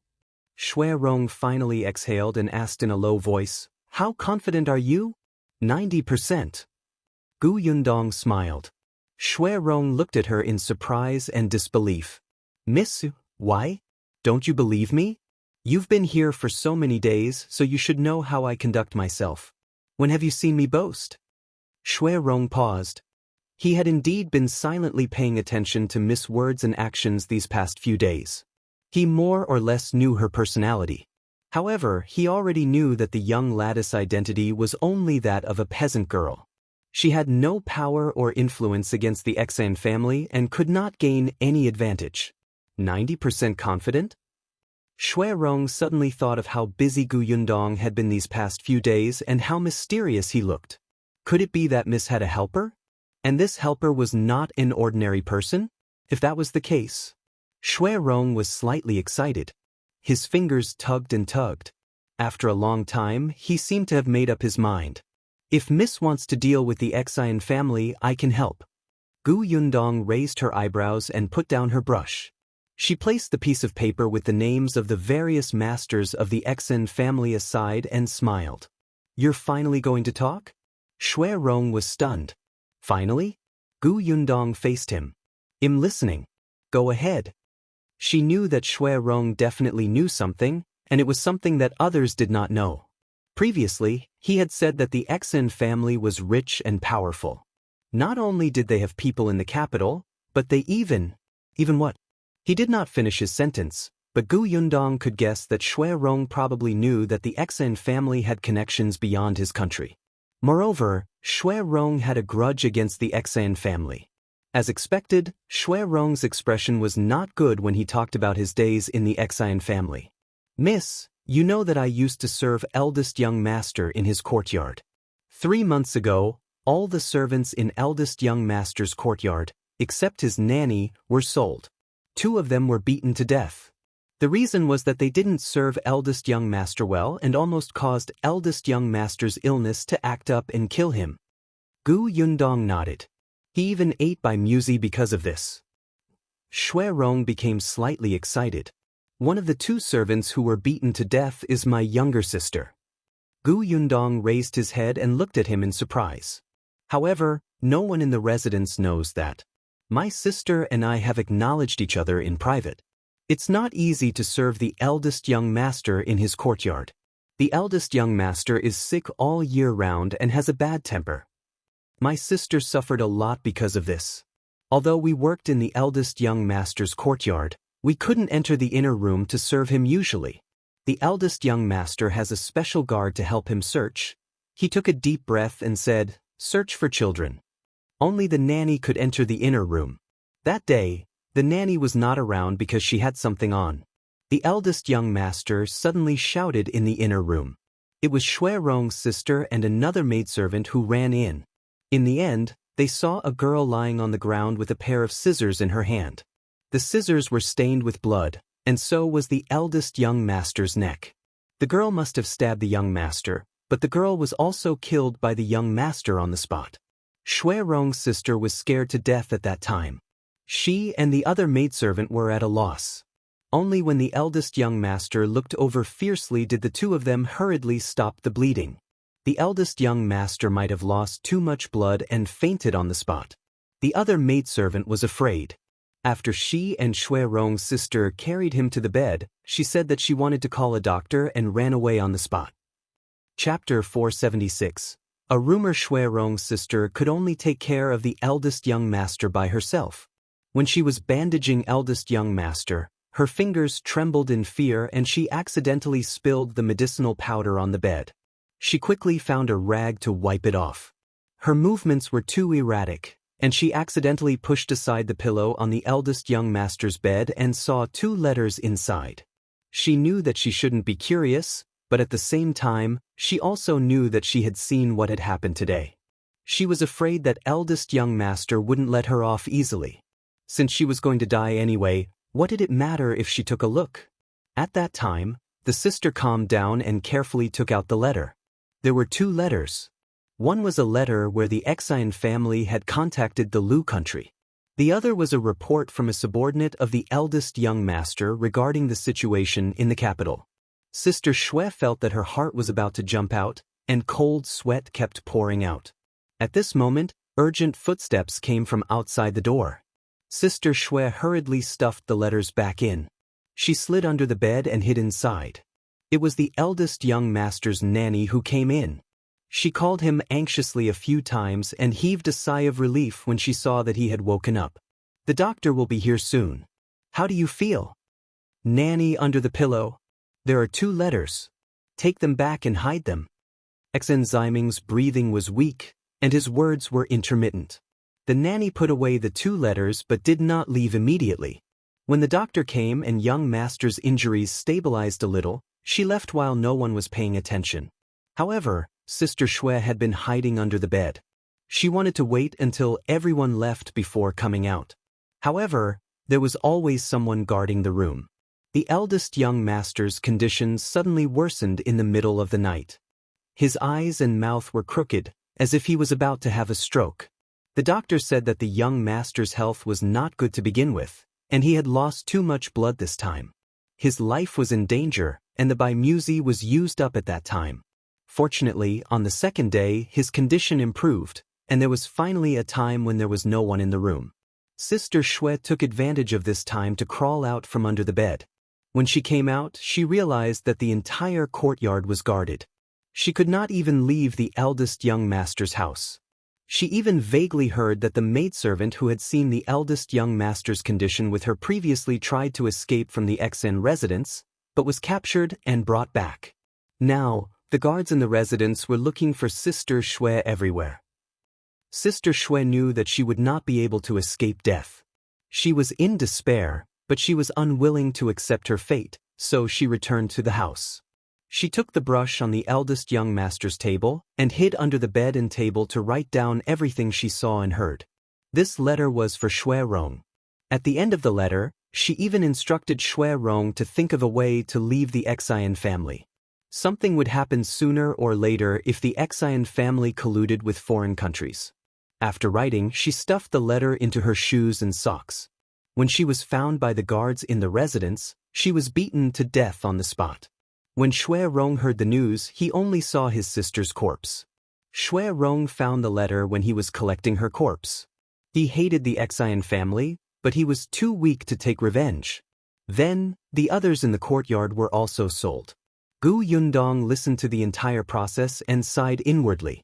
Seeing the forbearance and hatred on Xue Rong's usually expressionless face, she could only say in a low voice, "Don't worry, I'll avenge your sister this time." "Thank you, Mississippi." So to speak, everything was taken by young Master Zin's nanny? The answer was really unexpected. This nanny is quite trusted. Xue Rong thought for a moment and said, "Actually, there has always been a rumor in the Xen family." Chapter 477. The Xen family has been raided. Yundong's interest was piqued. "What rumor?" "Eldest young master's nanny is actually old Master Zin's woman. Her status is even higher than ordinary concubines. I heard that when old master was young, he went out to discuss business and brought this nanny along." Xue Rong said, "Although the nanny serves eldest young master, she often enters and exits old master's study with the excuse of reporting eldest young master's situation." Yundong could not help but pause. This gossip was a little big. Is the nanny beautiful? Xue Rong was speechless. Wasn't Miss Focus a little off? However, he still shook his head honestly. She can't compare to master's concubines. Yundong pushed a cup of tea over. "All right, I know what you're talking about. Go back and take care of my father. I'm going out for a while." "Yes, my lady." Yundong left the inn and returned not long after. His expression was obviously relaxed. In the following days, she didn't leave the inn much. She spent most of her time by Gu Dajiang's side. Seeing that his health was improving, the smile on Gu Yundong's face became lighter. When he recovered, they could go back. Half a month later, Gu Dajiang could already go downstairs for a walk. Although it was still unnatural, it was a luxury for Gu Dajiang, who had been cooped up in his room for nearly a month. Gu Yundong helped him down. Standing at the entrance of the inn, Gu Dajiang heaved a sigh of relief.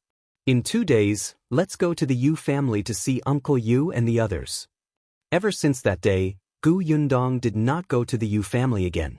Instead, she let Xue Rong make 2 trips and mention Gu Dajiang's injury. Grandpa Yu wanted to come over and take a look, but he was stopped by Xue Rong. It had not been peaceful recently. Gu Yundong had instructed him not to go out as long as possible, especially since this inn was very close to the Xian residence. Why do I feel that something is amiss? Gu Dajiang suddenly said. There are many people on the streets. Before Gu Yundong could say anything, the waiter beside him came over and nodded. That's right. For some reason, there have been a lot of people these past few days. Our inn's business is doing well. I thought there was something happy to celebrate in the city, but I didn't hear anything after asking around. Gu Yundong laughed. Something happy? A storm is coming. With that, she helped Gu Dajiang in and found a seat in the hall to eat. The waiter touched his head and looked at the bright sun outside. Where is the storm coming from? Why don't I understand? Xue Rong thought if you understand, you can be the shopkeeper. On the other hand, when Gu Dajiang heard Gu Yundong's words, he asked curiously in a low voice, Yundong, do you know something? What's going to happen at Wanqing Prefecture? Father will know the result in 2 days. However, there was no need to wait for 2 more days. The next morning, the waiter ran into the hall in a panic. Gu Yundong was coming downstairs and saw that his clothes were wet and his hat was gone. Strands of hair were stuck to his face. He was panting and his face was filled with fear. Moreover, at this moment, there was a loud rumble outside. A bolt of lightning struck down, accompanied by the patter of rain. As expected, the atmosphere was already appropriate. The waiter wiped his face and said in a trembling voice, Shopkeeper, the prefecture magistrate has been arrested. The Xian residence has also been raided. Chapter 478. Everyone's shocked. The waiter's words suddenly sounded in the hall. The shopkeeper was so shocked that he forgot about the abacus. Even the guests who were originally sitting there chatting and resting turned to look at him in shock. The shopkeeper walked out from behind the counter without a word and asked anxiously, What did you say just now? What happened? What do you mean by the prefecture magistrate has been arrested and the Xian residence has been raided? What happened? The Xian family? Our Wanqing prefecture's 100-year-old clan was actually raided? A customer stood up and walked over in disbelief. The waiter was still in shock and his words were a little ethereal. One don't know either. Just now, when I went home to get my things, I walked to the street at the entrance of the Xian residence and saw many soldiers guarding it. The plaque of the Xian residence was also smashed down by those soldiers. All the servants in the residence were taken away. Then, a long row of people were escorted away. All of them lowered their heads and cried. What about the old and young masters of the Xian family? The waiter shook his head vigorously. No, I don't know.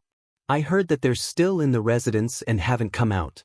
Someone even said that they might have been killed by those soldiers on the spot. Not long after, I heard someone run over and say that the prefecture magistrate's office was also surrounded by soldiers. The prefecture magistrate's family has been arrested. I don't know what's going on. Everyone was shocked when they heard that. The shopkeeper slapped his thigh. No wonder there have been many people in the prefecture city recently. I knew something big would happen. As expected. But this matter is too big. I don't even dare to think about it. The waiter finally came back to his senses and nodded repeatedly when he heard the shopkeeper's words. I also heard that these soldiers were transferred over from elsewhere. All of them are unfamiliar fierce faces. They're too terrifying. I originally wanted to go to the entrance of the Xian residence to ask around, but I didn't dare to and ran back. So, did anyone say what they did? The waiter shook his head sadly. I don't know. Gu Yundong was still standing on the stairs and listening. Xue Rong was standing behind her at some point. He looked a little agitated and his eyes were slightly red. Miss, Gu Yundong turned to look at him. Xue Rong tried his best to smile. Miss, you actually did it. The Xan family was such a colossus. Their power was magnificent and they had the backing of the prefecture magistrate and the high officials in the capital. But now, in just half a month, not only had their home been raided, but even the forces behind them had been uprooted. Xue Rong thought that if it wasn't for the fact that he was afraid of attracting too much attention outside, he would have knelt down on the spot and kowtowed to the Mississippi. Gu Yundong smiled. Let's go and take a look. Yes. Xue Rong shook his hand and a smile finally appeared on his face. He followed Gu Yundong downstairs. Tong Xuetao, who was standing upstairs, glared at his back fiercely. This Xue Rong must have ulterior motives. He must be a toad lusting after swan meat. He was clearly bought to serve the old master, but he kept approaching Mississippi. He was simply shameless. Miss had been deceived by him. She was so angry. Tong Xuetao kept staring at his figure as he disappeared from the door. Only then did she stomp her feet angrily and turn around to return to her room. The rain outside had stopped, and even the air felt wet.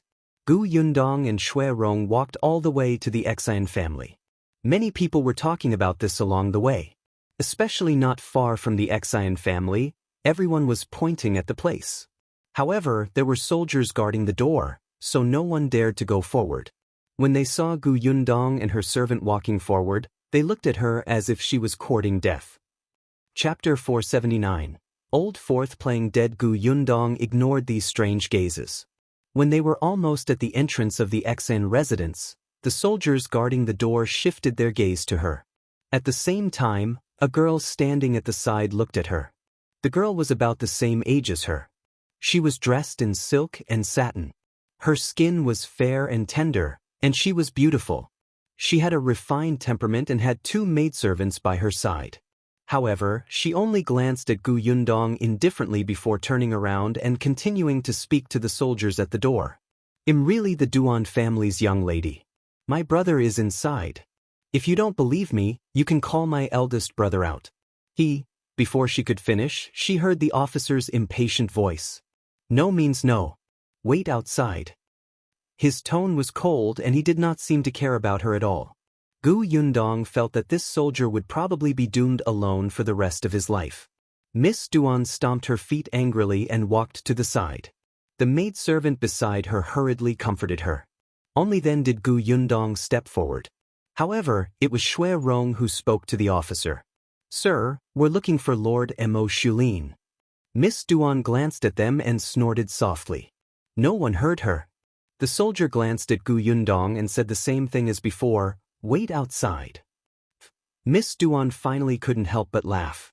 Gu Yundong looked over and saw that she had resumed her dignified and elegant self. Gu Yundong turned her head and happened to see a familiar figure walking past the door. The figure glanced at the door and met her gaze. However, in the next moment, he immediately turned his head and quickly walked to the other side. Gu Yundong was so angry that she laughed. Stop right there, Am Mo Xulin's 4th brother. As she spoke, she squatted down and picked up a stone. She aimed it at the back of his head and threw it. She moved so quickly that no one could react. When they came back to their senses, the soldiers at the door instantly glared at her. What are you doing? You're courting death. As they spoke, they suddenly pulled out their weapons and stabbed at her. The Duan family's young lady was shocked and quickly retreated. Xue Rong subconsciously stood in front of Gu Yundong. The man whose head had been smashed finally stopped pretending to be dead. He hurriedly ran over and waved his hand. Hey, stop. This is Miss Gu. She's one of us. She's one of us. The soldiers were stunned, but they still put away their weapons. The man then walked to Gu Yundong's side and smiled. Miss Gu, why are you here? You didn't make a sound just now. I didn't even recognize you. They almost hurt you. Gu Yundong had never seen such a shameless person. Her voice pierced the sky. He must be deaf to not hear her. Can I go in? Of course, the man said with a smile.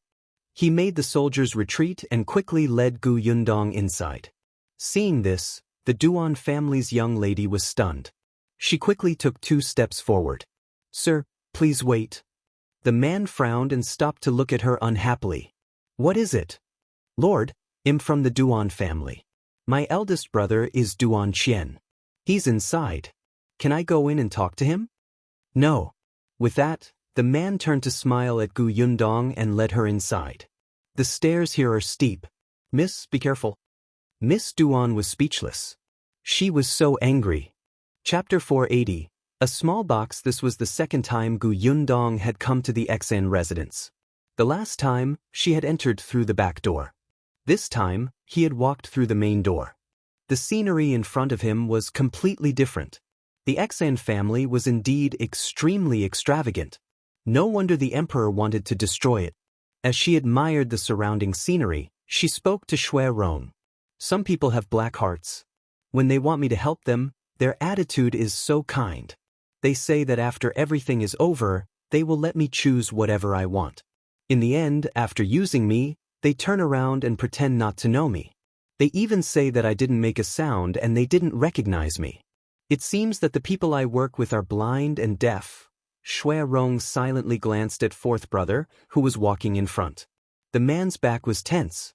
However, he was secretly complaining in his heart. Why was Miss Gus's gaze so sharp? Previously, she had only seen him once in the small courtyard. She had not even spoken to him. Not only did she recognize him at a glance, but she also knew his ranking. She was simply unbelievable. Gu Yundong continued, "I've been thinking about it. I'm not familiar with certain people, and I don't know their character. Will they renege on their debt?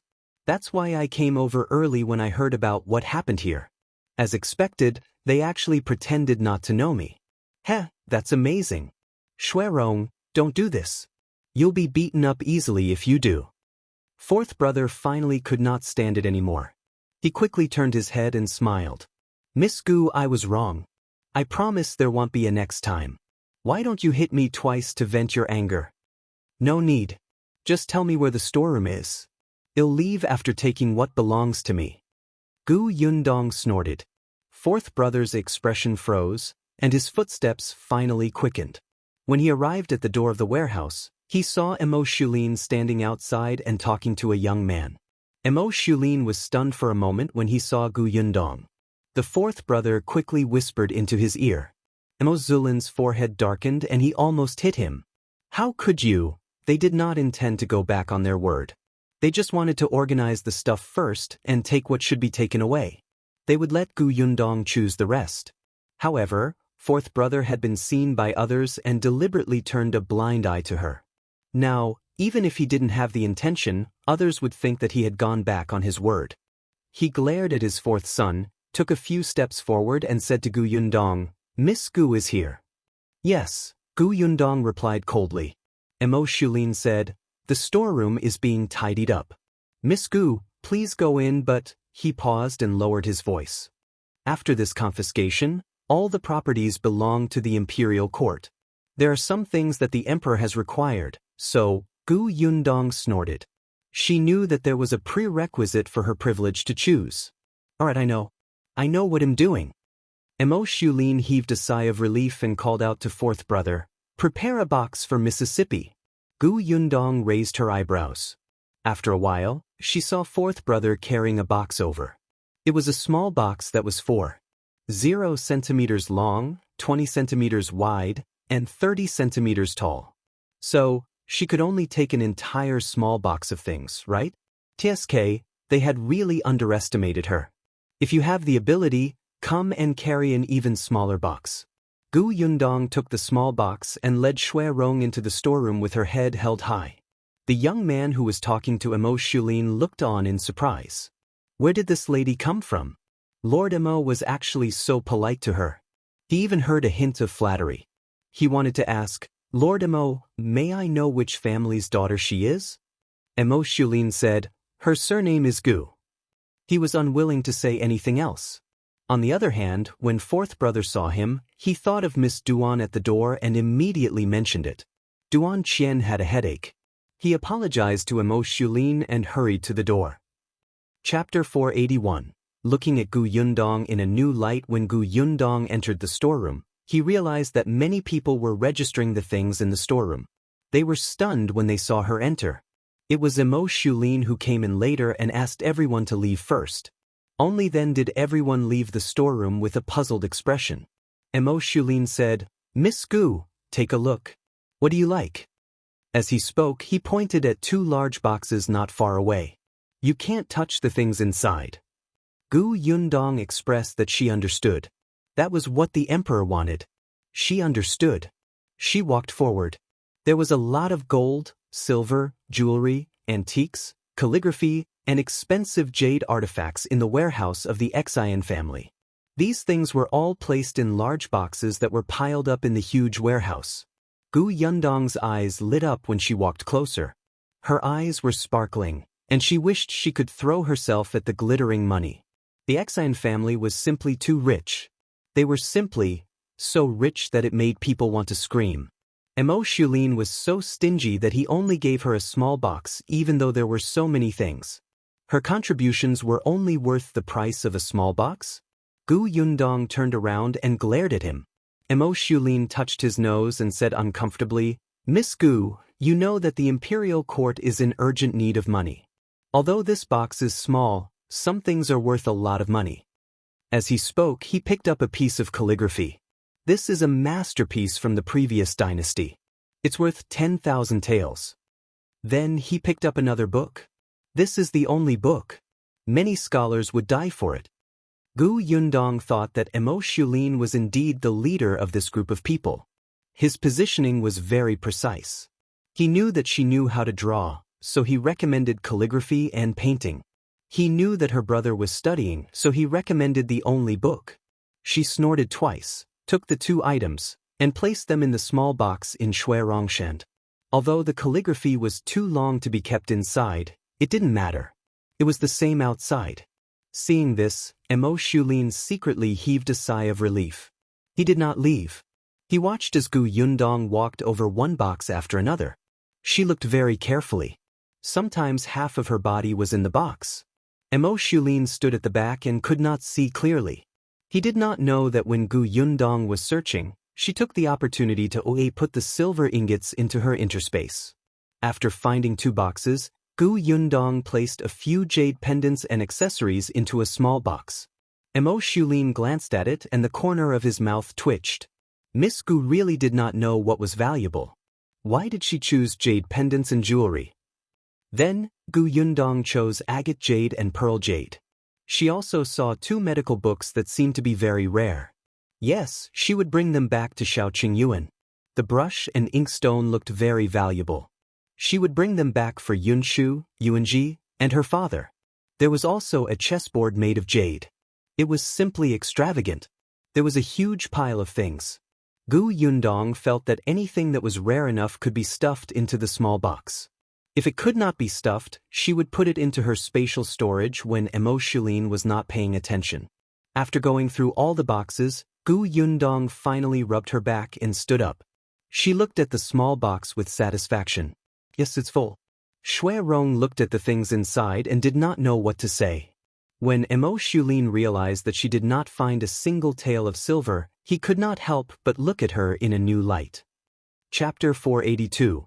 Come and see your end. Am Mo Xulin felt that perhaps because she used to be a farm girl, her knowledge was limited and she was not good enough at appreciating good things, so she could not tell if the items she picked were good or bad.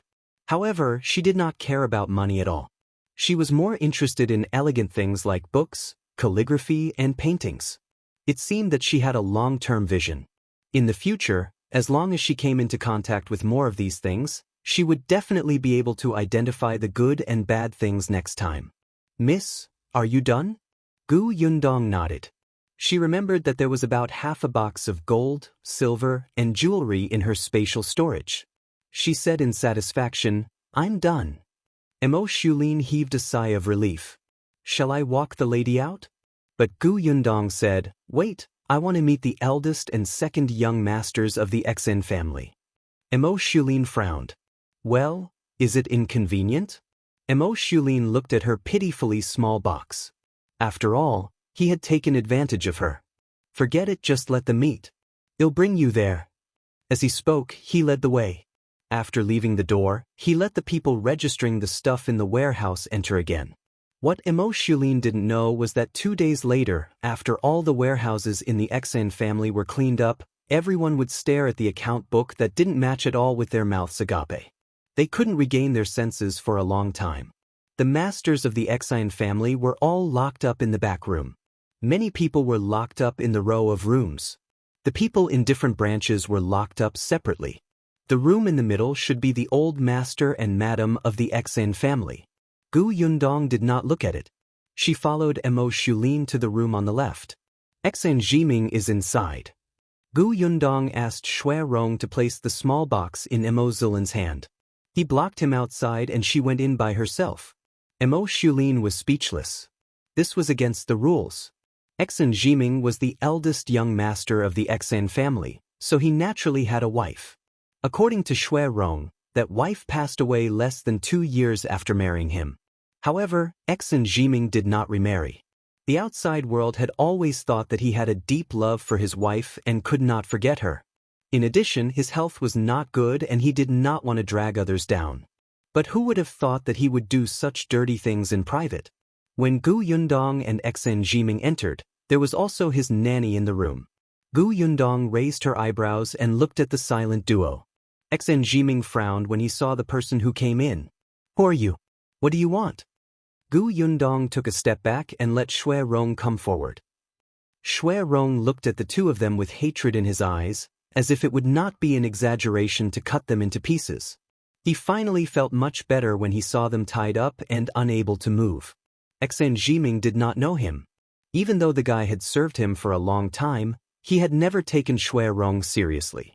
On the other hand, the nanny took a closer look at Xue Rong and suddenly reacted.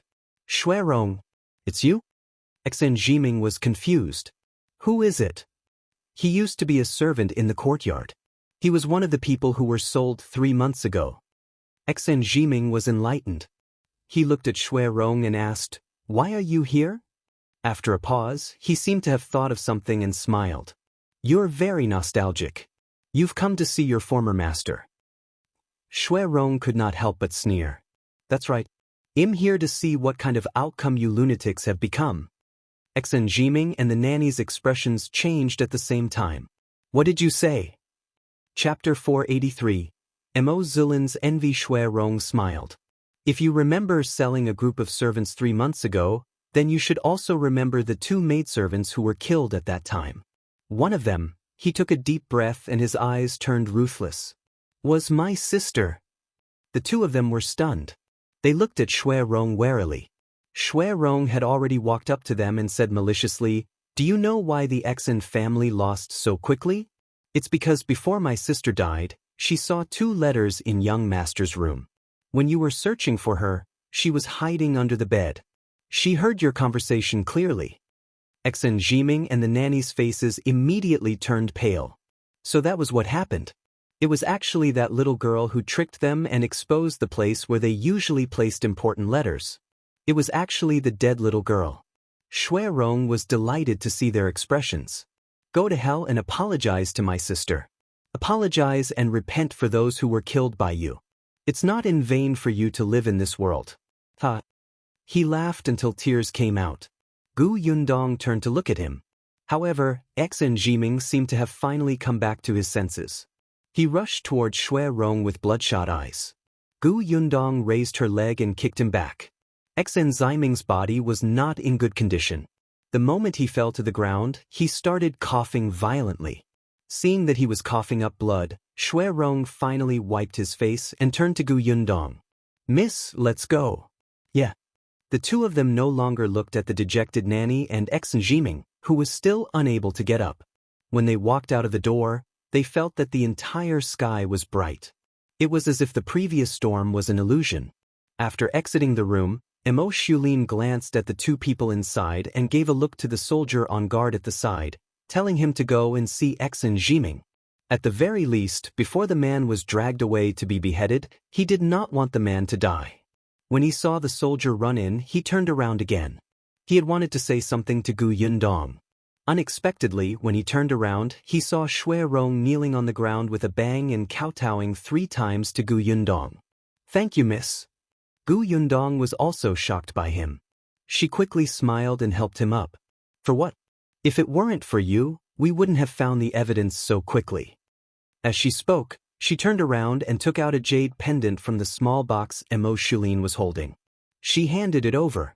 "I don't know how much this is worth, but it's definitely not ordinary if it's placed in the Xen family's warehouse. Take it as a reward." Xue Rong stared blankly at the jade pendant that was stuffed into his hand. It took him a while to react. He hurriedly wanted to return it to her, but Gu Yundong glared at him fiercely.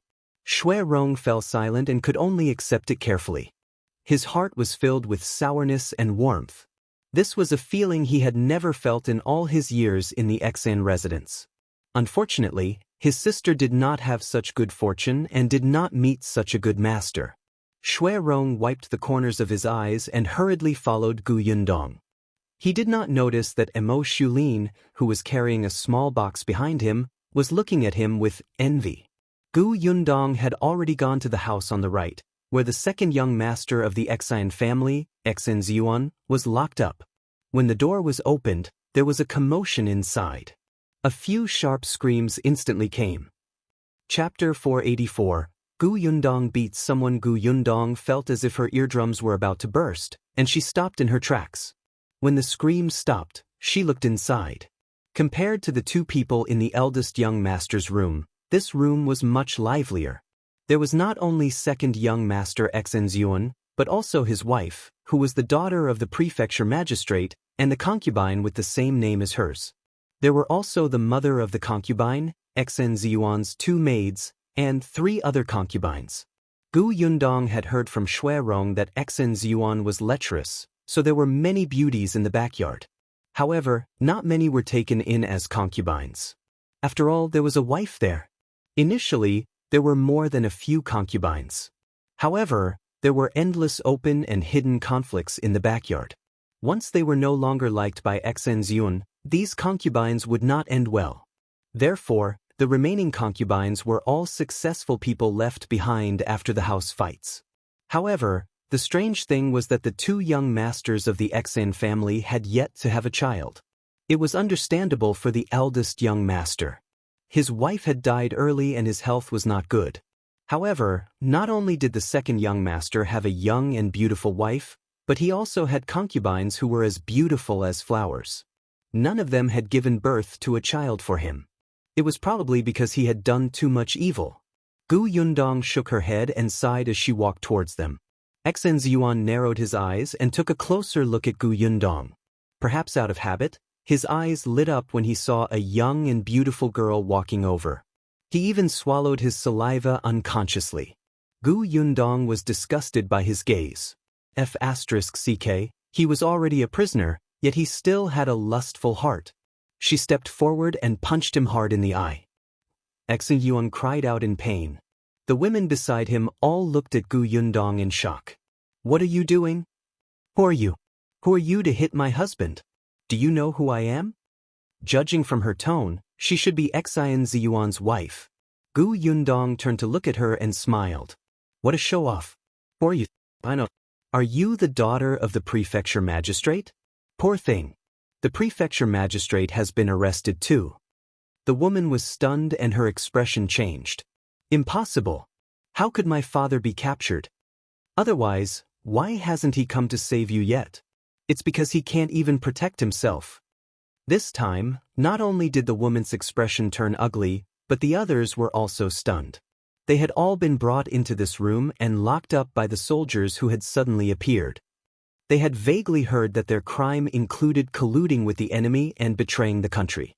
The soldiers were to execute their entire families. All of them were trembling in fear. Their only hope was second young mistress' father, who was an official. Therefore, even though they were locked in such a small room, they were still very respectful to the second young madam. Their attitude was even a little flattering.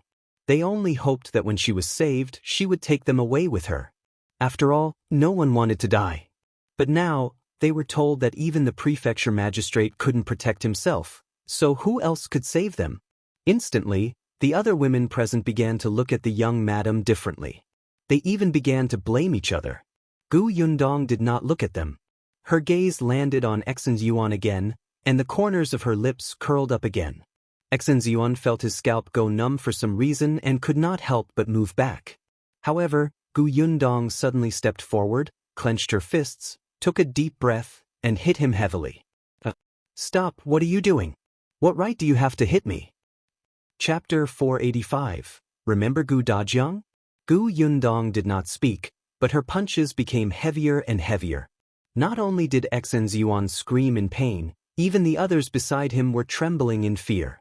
The concubines did not dare to come forward, but Madame Tang shouted, "Stop! Or you? Did my husband offend you? We were arrested, but there's still the imperial court to convict us. You're using lynching." Gu Yundong felt an itch in her ears.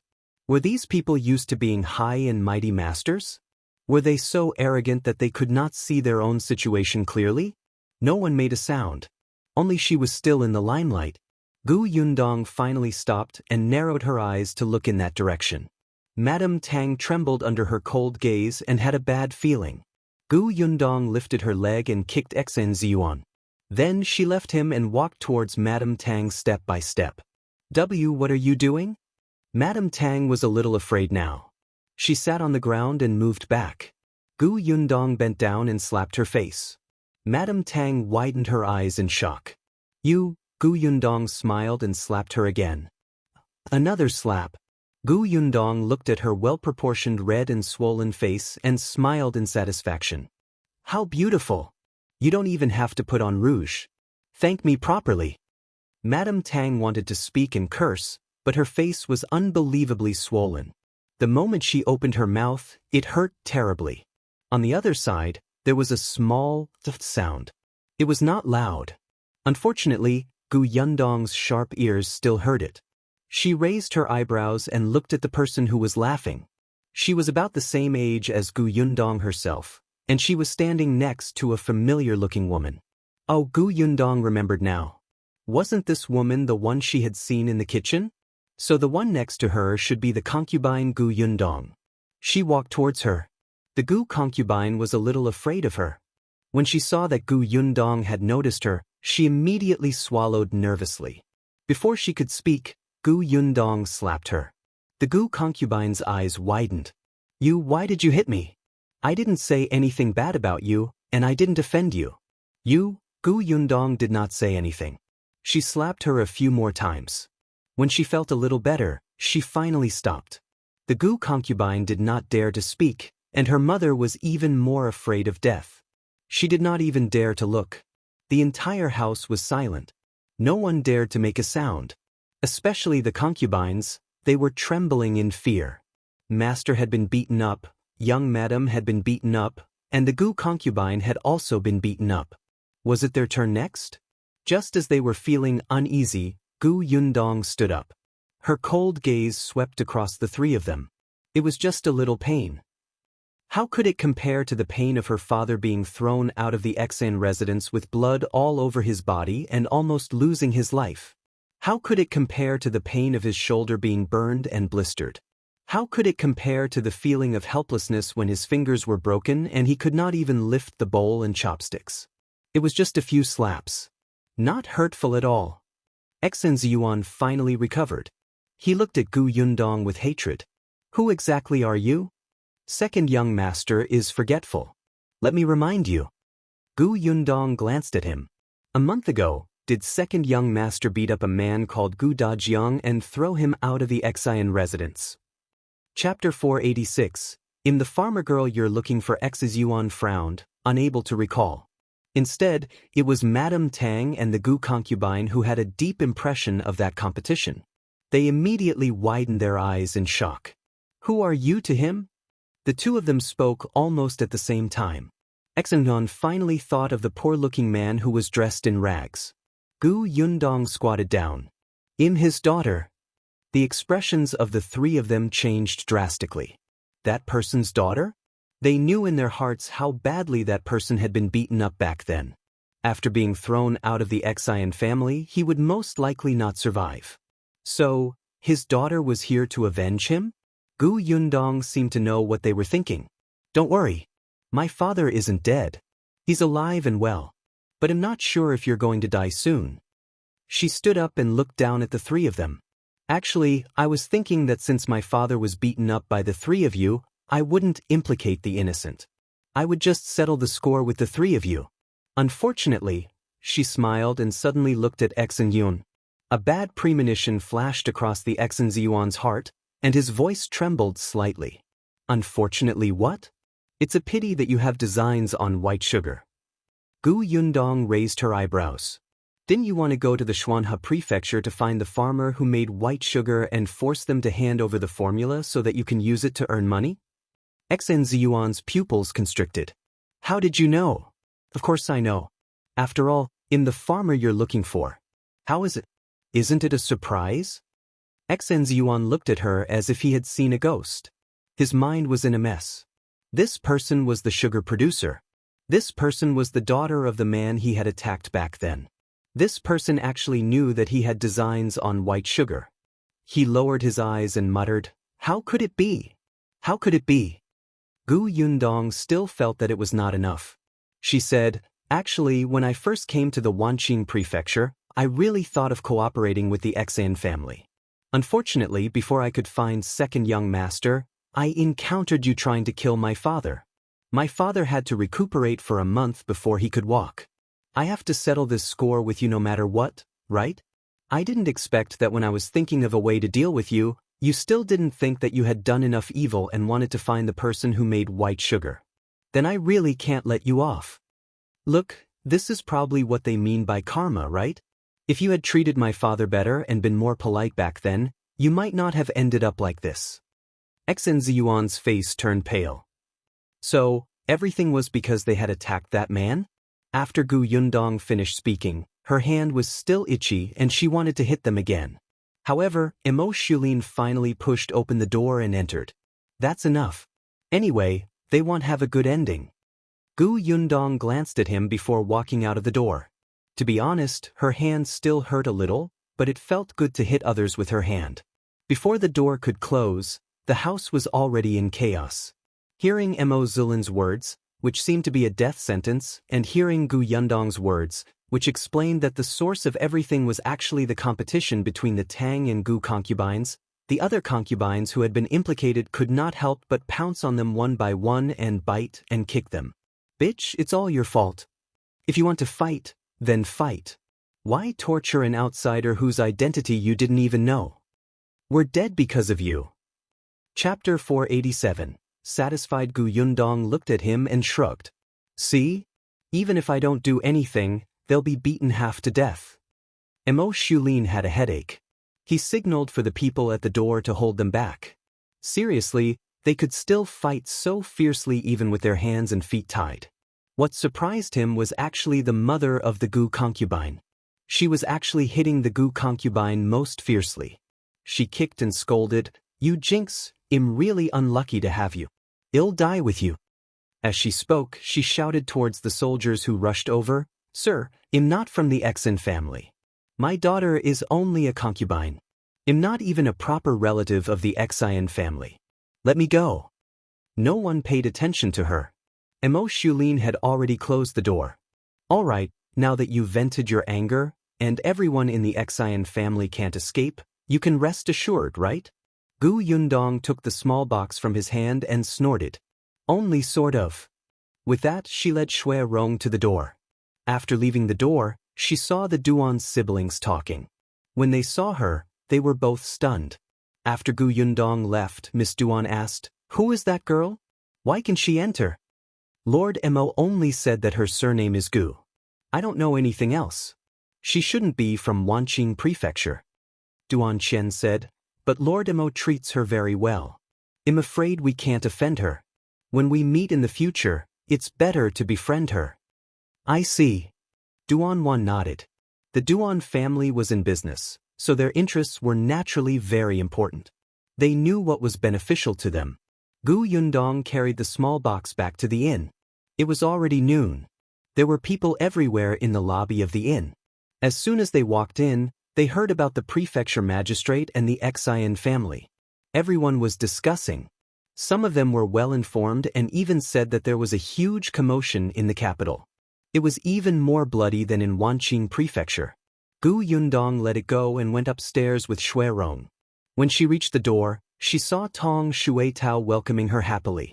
She pushed Xue Rong to the side and whispered into Gu Yundong's ear, "Miss, Master has been sitting in the room for a long time.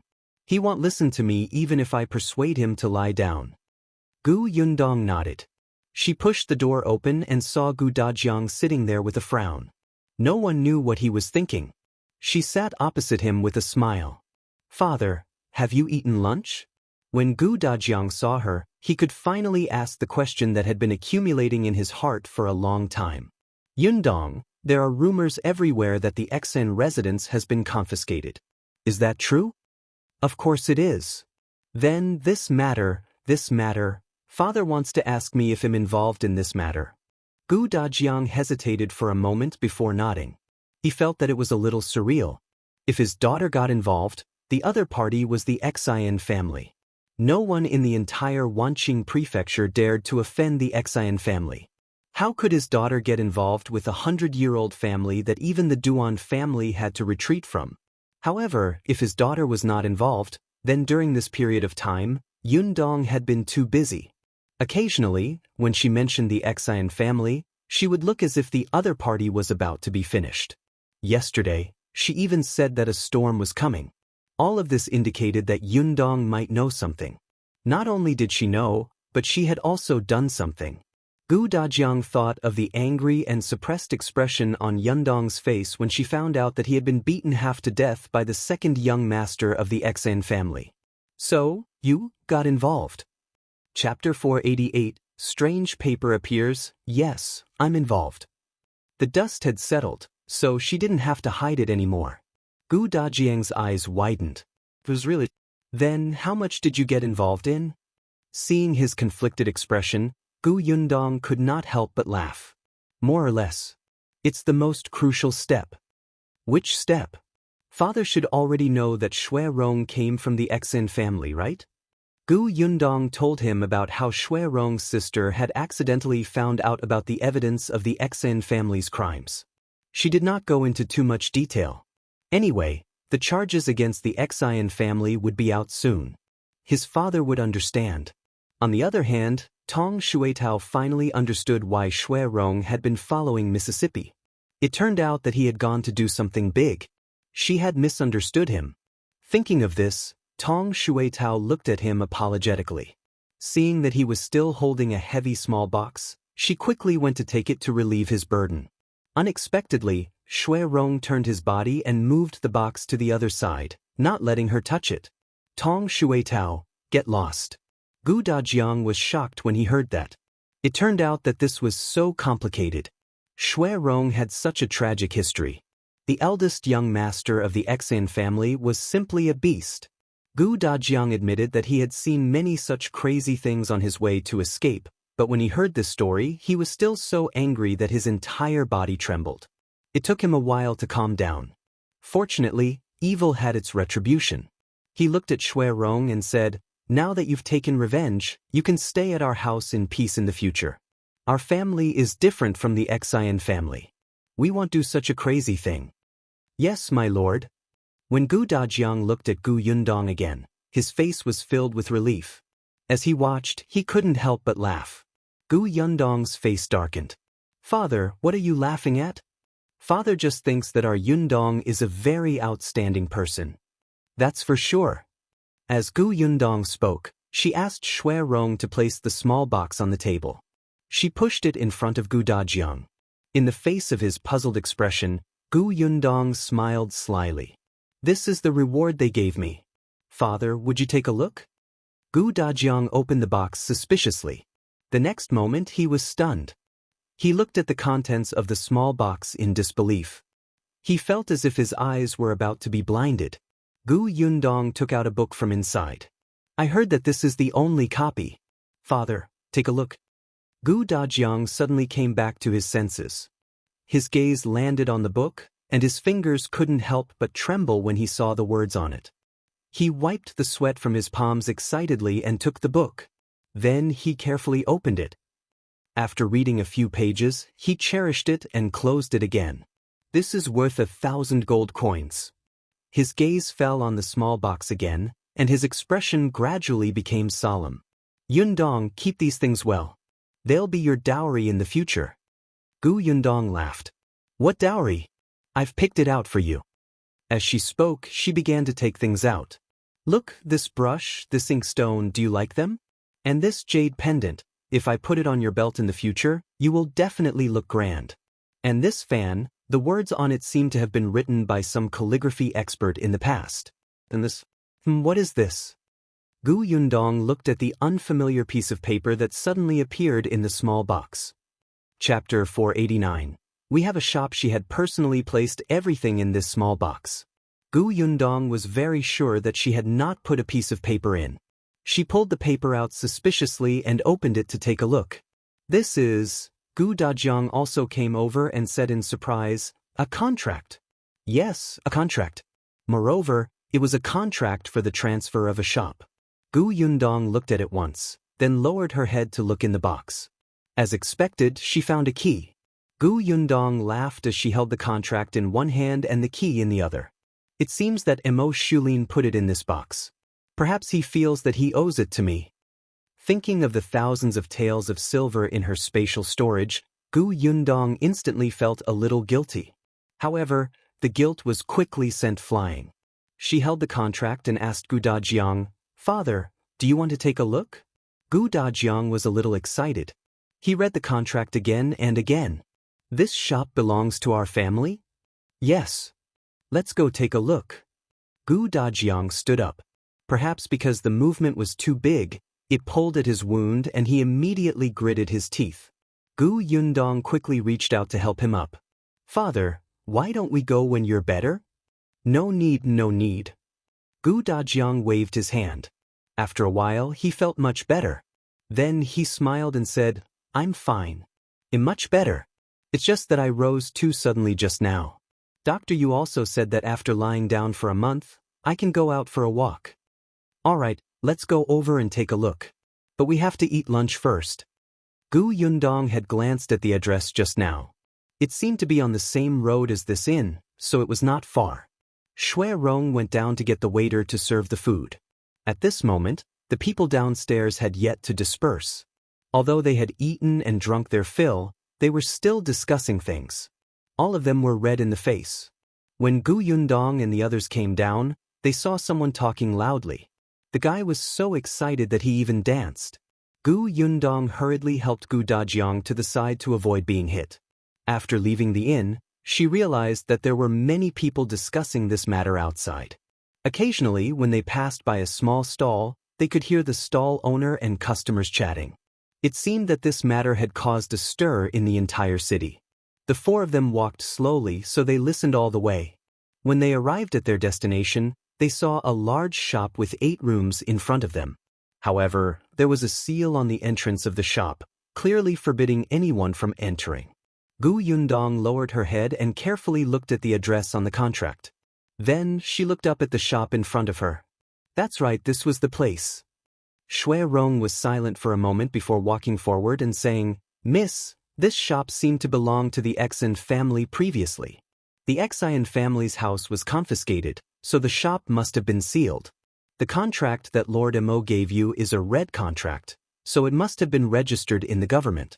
It's just that the government office is in chaos now, so they probably haven't had time to remove the seal. Gu Yundong thought about it and agreed. They had started arresting people before dawn today. It had not even been a day yet. How could they have the time to care about a small shop? Since it's still sealed, let's go back, Gu Dajiang said. He did want to go in and take a look.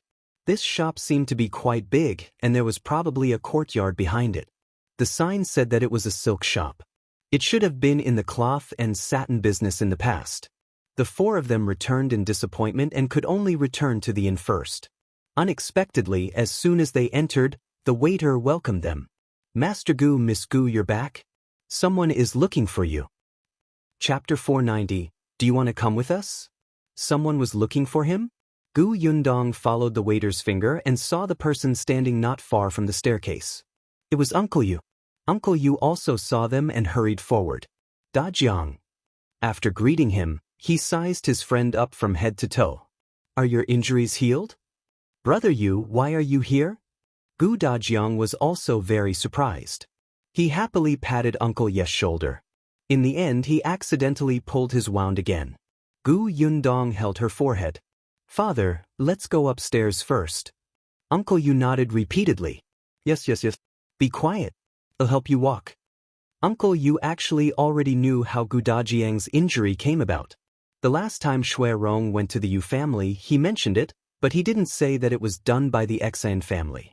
However, as soon as Xue Rong left, Grandpa Yu asked Uncle Yu to find out.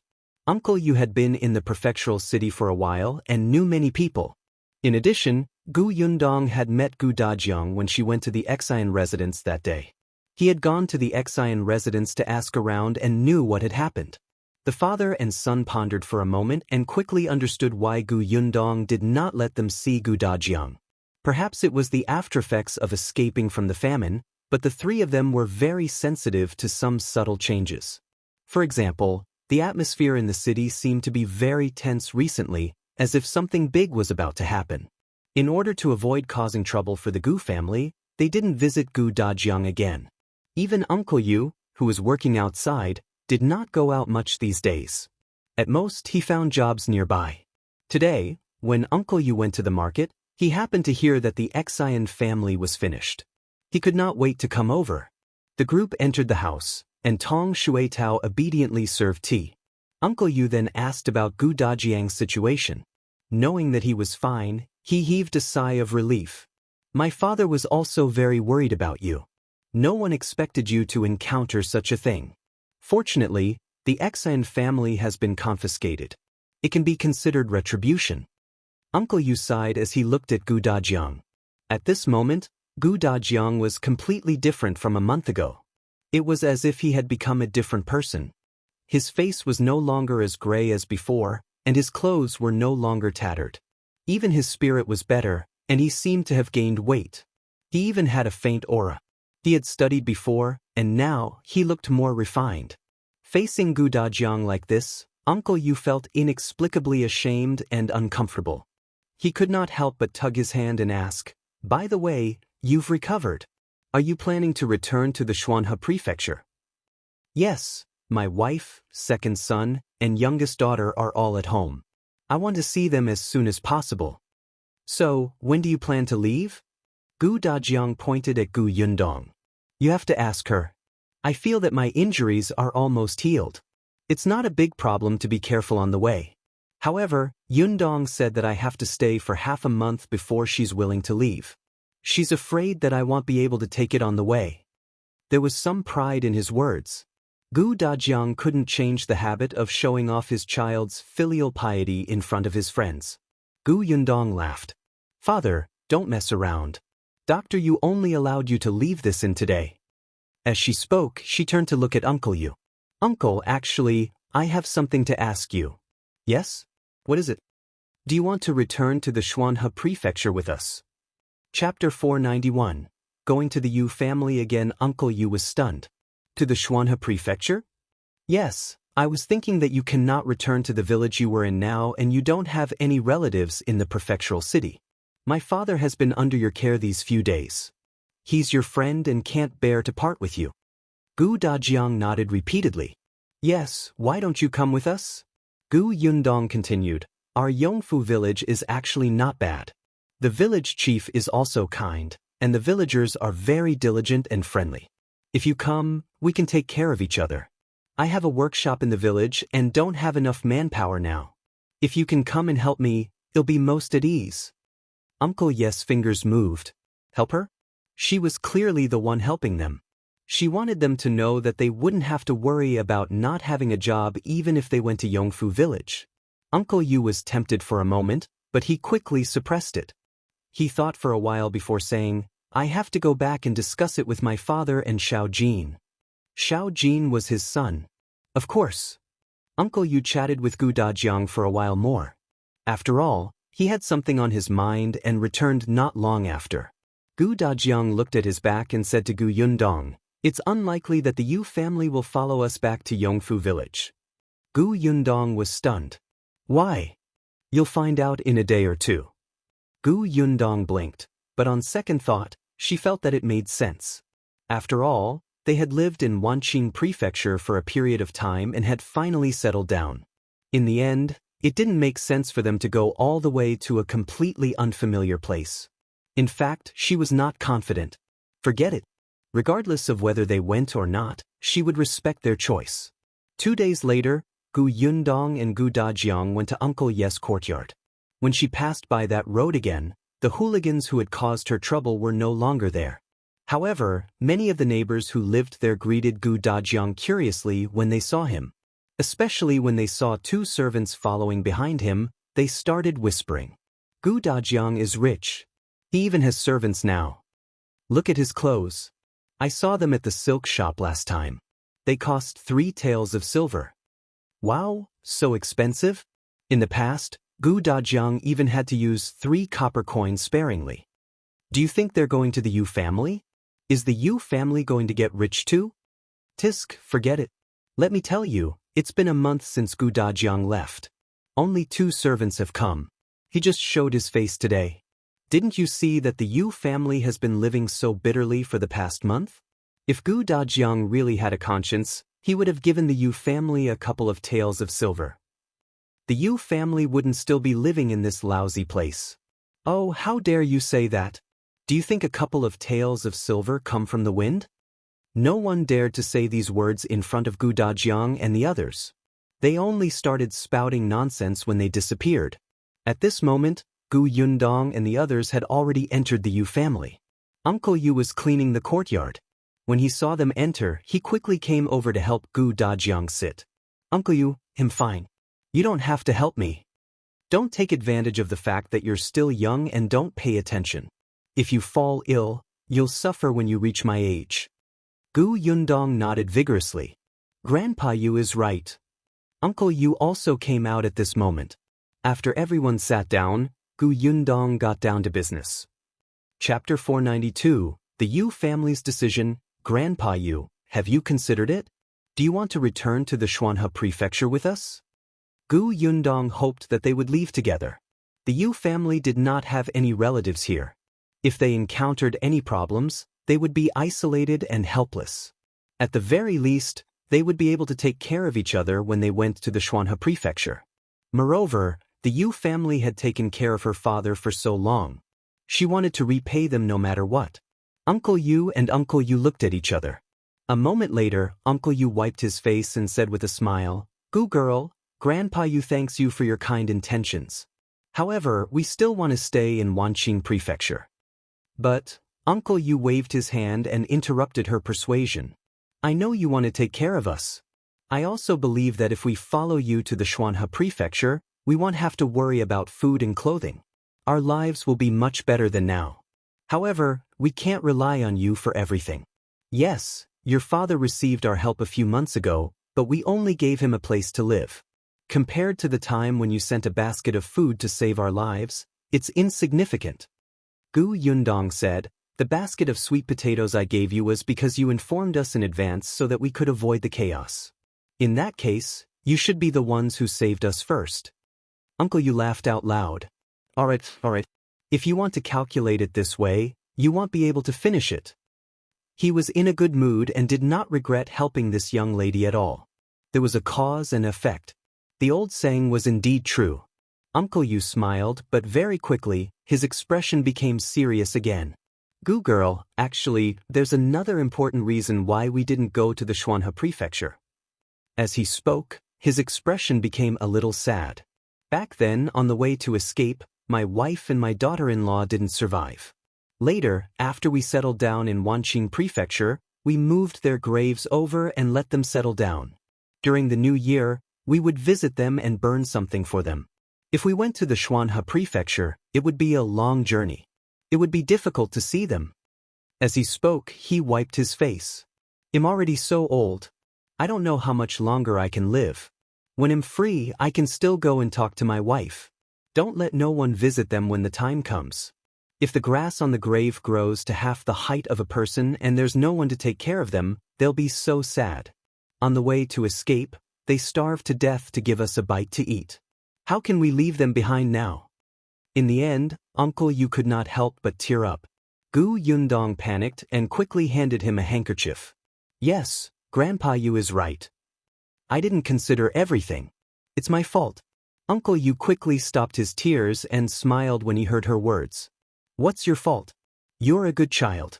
You want Grandpa Yu to live a good life, but Grandpa Yu has 3 grown sons. How can he let a little girl who hasn't reached adulthood take care of him? Uncle Yu's eyes were also red. Although he was sad at the mention of his deceased mother and wife, he could still control his emotions.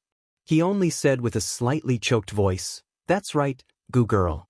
Just take your father back in peace and don't worry about us. Let's work hard. Our lives will get better. The next time you come, we might all live in a big house." Gu Yundong smiled. "All right, I'll wait." After a pause, she said, "But if you don't follow us to the Xuanhe Prefecture, I have something to ask you for help with." Chapter 493. Eugene being beaten. Gu Dajiang, who had been silent all this while, was stunned. Then, as if he had thought of something, he immediately stopped talking. Uncle Yu and Uncle Yu were very straightforward. "Tell us, what do you need our help with? As long as we can do it, we will definitely help. I have a shop in Wanqing Prefecture, but there's no one." Before she could finish speaking, she saw someone running in from the door. Gu Yundong took a closer look. Wasn't this Grandpa Zhang, whom she had met the other day? Old Yu, quickly go over and take a look. Your grandson was beaten up." Everyone in the room was stunned and hurriedly stood up. Seeing this, Gu Yundong immediately reached out to help Gu Dajiang. Xue Rong immediately supported Uncle Yu and the few of them walked out of the courtyard. Eugene happened to walk into the courtyard. When he saw everyone, he was stunned for a moment before squeezing out a smile. "Uncle Gu, you're here?" Everyone looked at his face. It was bruised and swollen. He did look like he had been beaten up. Uncle Yu took 2 steps forward. "What happened? How did you get beaten up like this? Who hit you?" Eugene shook his head. "Master, I'm fine. I also beat the other party up. He's even worse than me." When the 2 Yu family members heard this, their anger decreased a little. They quickly brought Eugene into the house. Uncle Yu hurriedly went not far away to send for a doctor. The other party took a look, prescribed some medicine, and left. It was not a big deal. Uncle Yu regained his senses and asked, "What happened? Aren't you in the shop now?" When he heard about the shop, Eugene's expression darkened. "Father, there's no more work in the shop. They'll find another one later." "Why is it gone?" Eugene pursed his lips and said in a low voice, "Wasn't the Xen family's house confiscated? Their shops were also taken back by the imperial court. The shopkeepers and waiters inside are all being interrogated. Those who are guilty were arrested, and those who aren't guilty were released. In the past, there was a waiter who worked in the Xen family's shop. He was our shopkeeper's relative. Now that the waiter has nothing to do, he came to our shop to find a job." The result was obvious. The shopkeeper didn't like Eugene to begin with. After all, Eugene was tolerant and diligent. The boss had already praised him twice when he came twice. If this continued, Eugene would probably replace him as the shopkeeper. This time, his relative came to look for work, and he immediately agreed. He was picky with Eugene, saying that if he kept breaking stuff and his salary would be deducted and he would have to compensate. Eugene could be considered to have been trained to have a good temper. Even so, he could not help but flare up. He finally knew that no matter how well he did, no matter how much he could tolerate, the shopkeeper would find a reason for him to make room for his relative. As soon as this anger rose, he simply quit. He pointed at the shopkeeper and scolded him fiercely. The shopkeeper was so angry that he fell backward. The relative beside him, who had been watching the show, rolled up his sleeves and was about to hit him for helping him vent his anger. The 2 of them started fighting in the shop. After all, Eugene had experienced a disaster and had a lot of strength. That person was no match for him. If the shopkeeper had not rushed up to help, Eugene would not have been injured. Uncle Yu and his son were furious when they heard that. This shopkeeper is not a good person. In the past, he used to say that our Xiao Jin did not do well and gave us less money. Now, in order to make room for his relative, he even tormented our Xiao Jin like this. Gu Yundong looked at Gu Dajiang and suddenly said, "That's great." Chapter 494. What about me? The Yu father and son were speechless. Huh? Uncle Yu asked uncertainly, "Gu girl, do you mean that it's too good for Xiao Jin to hit the shopkeeper?" "No, I mean it's great that brother Eugene isn't working in that shop." Everyone was speechless. Gu Yundong smiled. "Actually, even if this hadn't happened to brother Eugene today, I would have asked him to quit his job in the shop. I've long heard that his shopkeeper is stingy and he doesn't earn much money. The shopkeeper doesn't do anything and only knows how to boss people around.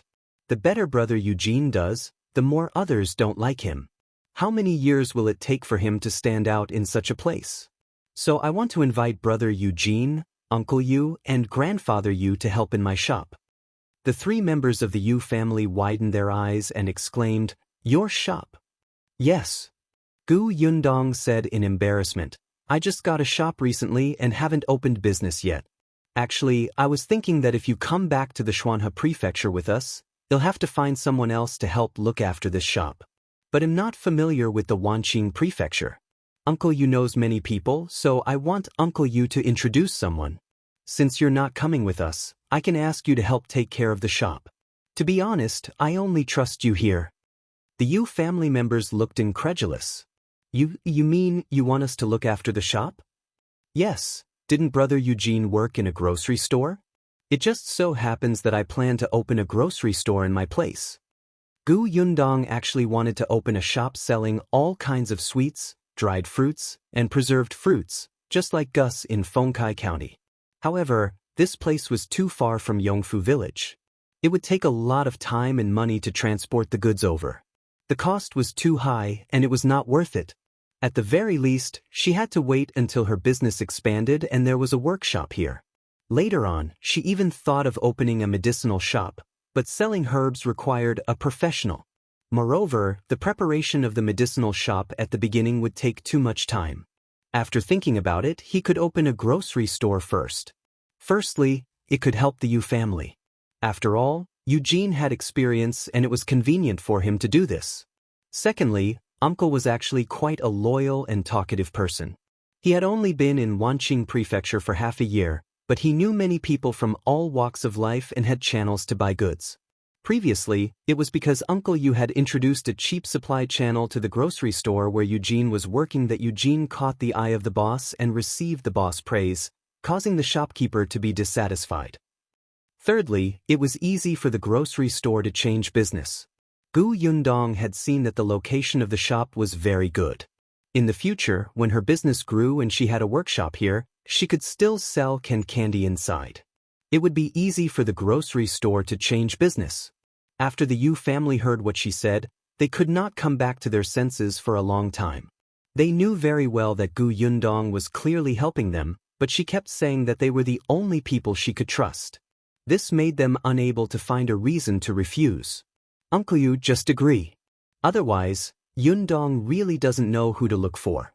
I'm also in a hurry to go home and see my wife and kids. If Yundong's shop isn't settled, we won't be able to leave. Gu Dajiang also persuaded them. Since they had already said this, the three members of the Yu family immediately gritted their teeth and nodded. All right, then we'll help you look after this shop. What about me? At this moment, a faint voice suddenly came from behind. Chapter 495. Let's go see the shop together. Everyone suddenly turned around and saw Grandpa Zhang squeezing out a smile. He chuckled as he approached Gu Yundong and said, "Well, Miss Gu, actually, I'm still young, strong, and capable. Do you think I can also go to your shop to help?" This person actually didn't leave? The corners of Gu Yundong's mouth twitched. She was a little unwilling to look at Grandpa Zhang. She was silent for a while before saying, "Since the shop has been handed over to Grandpa Yu, it's up to them whether they need people or not." Grandpa Zhang immediately turned his head and looked at Uncle Yu pitifully. "Old Yu, we've been friends for many years. You know me best." Look, for many years? Their family had only moved here half a year earlier. The corners of Uncle Yes' mouth twitched as he said, "It's too early to talk about this. We still don't know where the shop is, how big it is, or what the situation is. No matter what, you have to wait for us to take a look before we can decide, right?" Grandpa Zhang thought about it and agreed. He quickly said, "All right, then it's settled. If you lack people, you definitely have to look for me. I'm still young and strong." Uncle Yu was speechless. "All right, go home first. We haven't discussed this matter yet. We have to take it slow." Although Grandpa Zhang still wanted to listen, he was afraid that the other party would get impatient and he would really not have a chance. He sighed and looked at Gu Yundong, then at Gu Dajiang, and finally at Uncle Yu. Finally, he left reluctantly. Everyone from the Yu family looked helpless. After he left and Eugene closed the courtyard door, Uncle Yu said, "Old Zhang's mouth is mean, but he is a good person. However, he's old. If we really need to hire someone, his eldest son is diligent enough." Gu Dajiang nodded. "Indeed. Brother Zhang is a good person and has a good memory. Grandpa Yu, I've already said that it's up to you to decide whether to hire someone or not. In any case, you're the one paying the wages," Gu Yundong said. "Me? Of course. I'm in the Xuanhe prefecture. Even if I want to come, I can only come once in a year. You have to take care of everything here. Therefore, I've thought about the salary and will give you dividends directly. You can take 30% of what you earn every month. The more you earn, the more you get." "That won't do." Uncle Yu immediately shook his head. "We're just looking after the shop. A fixed salary is enough." Gu Yundong knew that he was unwilling to take advantage of others, so she could only speak patiently from the perspective of a businessperson. "Grandpa Yu, let's not talk about anything else. Let's just say that this is the first time you've opened a shop and are managing it yourself. Other than brother Eugene having some experience, you have to slowly figure everything out. So for the first few months, it will be hard to tell if you'd make a profit. If you lose money and we give you a high monthly salary, you'll definitely feel bad, right?" The Yu father and son looked at each other. Gu Yundong spoke logically and she was eloquent. In the end, they decided on the dividends. In the end, she said, "By the way, that shop has a backyard. It's quite big. You guys can move in there. Firstly, it's convenient. After all, this place is a little far. Secondly, there will be people guarding the shop. It's safer." Uncle Yu sighed inwardly. Seeing that she was smiling as if she would not give up if he did not agree, he smiled and nodded. "Gu girl, can we take a look at that shop?" "Sure." Chapter 496, Complicated Feelings. It had been 2 days since the Xian residence had been raided. Someone was temporarily in charge of the government office, waiting for the emperor to transfer a new prefecture magistrate over. Gu Yundong's contract was personally given to her by Am Mo Xulin. Yesterday, Xue Rong had gone to the government office to ask about it. The contract had been opened early this morning, so it was not a problem for her to enter. When the group of people came out of the Yu residence, they saw many people looking over curiously. The crowd waited until they were gone before they began to talk. "Where is the Yu family going? Could it be that Gu Dajiang is planning to give the Yu family some benefits on account of their past relationship? What benefits? Don't tell me they're going to help the Yu family move out of here? Stop joking. That's impossible. The Yu family doesn't have any luggage. How can they move out? I think they'll at most treat the Yu family to a meal at a big restaurant." "No way. The Yu family took Gu Dajiang in for a few months, but he's repaying them with just one meal? That's too stingy. That's why Gu Dajiang is an ingrate." Cough, cough. Suddenly, a sudden cough sounded from behind the crowd. Everyone turned around and saw Grandpa Zhang standing behind them with an unfathomable expression. He sneered at these people who were making sarcastic remarks. "All right, why are you so troublesome? How can brother you not know what kind of person Gu Dajiang is? Go do what you need to do." "Hey, old Zhang, you were in the Yu family just now, right? What did they say? Tell us." "What did they say?" Grandpa Zhang said impatiently. "How would I know? Disperse, disperse." With that, he turned around and left with his hands behind his back. However, there was a sly smile on his face. He wasn't going to tell these people that the Yu family was about to own a shop. What if they went to fawn on old Yu later? When he was hired to work and earn money, he would show off in front of these people. Just thinking about it made him happy. They must have gone to look at the shop, right? Sigh, he really wanted to follow them to take a look. Uncle Yu, who was being gossiped about, felt his ears itch and could not help but reach out to rub them. The Yu family was a little far away from the shop. When they reached the entrance of the alley, everyone still got into the carriage. By the time they reached the shop, it was already past noon. Yundong brought them to a nearby restaurant for a meal before walking towards the shop. Only when they stood at the entrance of the shop did the Yu family look ahead in shock. This was the shop that the Gu family was talking about? Such a big shop would be a grocery store? This was especially shocking for Eugene. He had been working in the grocery store for more than half a year and more or less knew some things. This was the busiest street in the entire Wanqing prefecture. This shop was at least twice the size of the one he stayed in. Most importantly, this used to be the silk shop of the Xian family. It was the place where the relative of the shopkeeper who ran to snatch his job this morning had worked. He never expected that the person who had arrogantly chased him out and told him to go back and do manual labor would now swap places with him. At this moment, Eugene's feelings were exceptionally complicated. What made him feel even more complicated was that he knew very well that with such a shop in such a place, no matter what business he opened, as long as he did not seek death, he would not lose out even if he did not have experience. Eugene could not help but look at Yundong, who seemed to sense his gaze and met his hesitant expression. She guessed what he wanted to say and immediately blinked at him and shushed him. Chapter 497. All excited then, Yundong called for everyone to go inside. The shop used to be a silk shop, but everything inside had been emptied.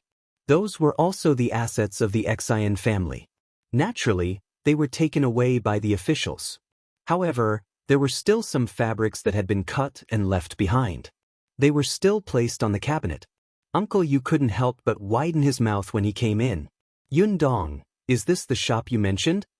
Yes. It's huge. Yundong looked at the empty room in front of her and was very satisfied. At least, it was much better than her shop in Fengkai County. However, one was a county city and the other was a prefectural city. It was normal for there to be differences. This is the first time I've come in to take a look. It's indeed quite big. However, we're a grocery store. If we place a lot of things, it'll naturally be small. In fact, grocery stores occupied the most space. Just look at modern supermarkets. They sold everything. When there were a lot of items, the place would be instantly full. Let's go to the backyard. Yundong held Dajiang's hand. Dajiang was also very excited. This was his shop. Yes, it would be Yundong's dowry in the future. Although it was a little far from home, it was still a shop in the prefecture capital, and it was so big. He happily followed Yundong to the backyard. The backyard of the shop was not small either. There were 3 rooms.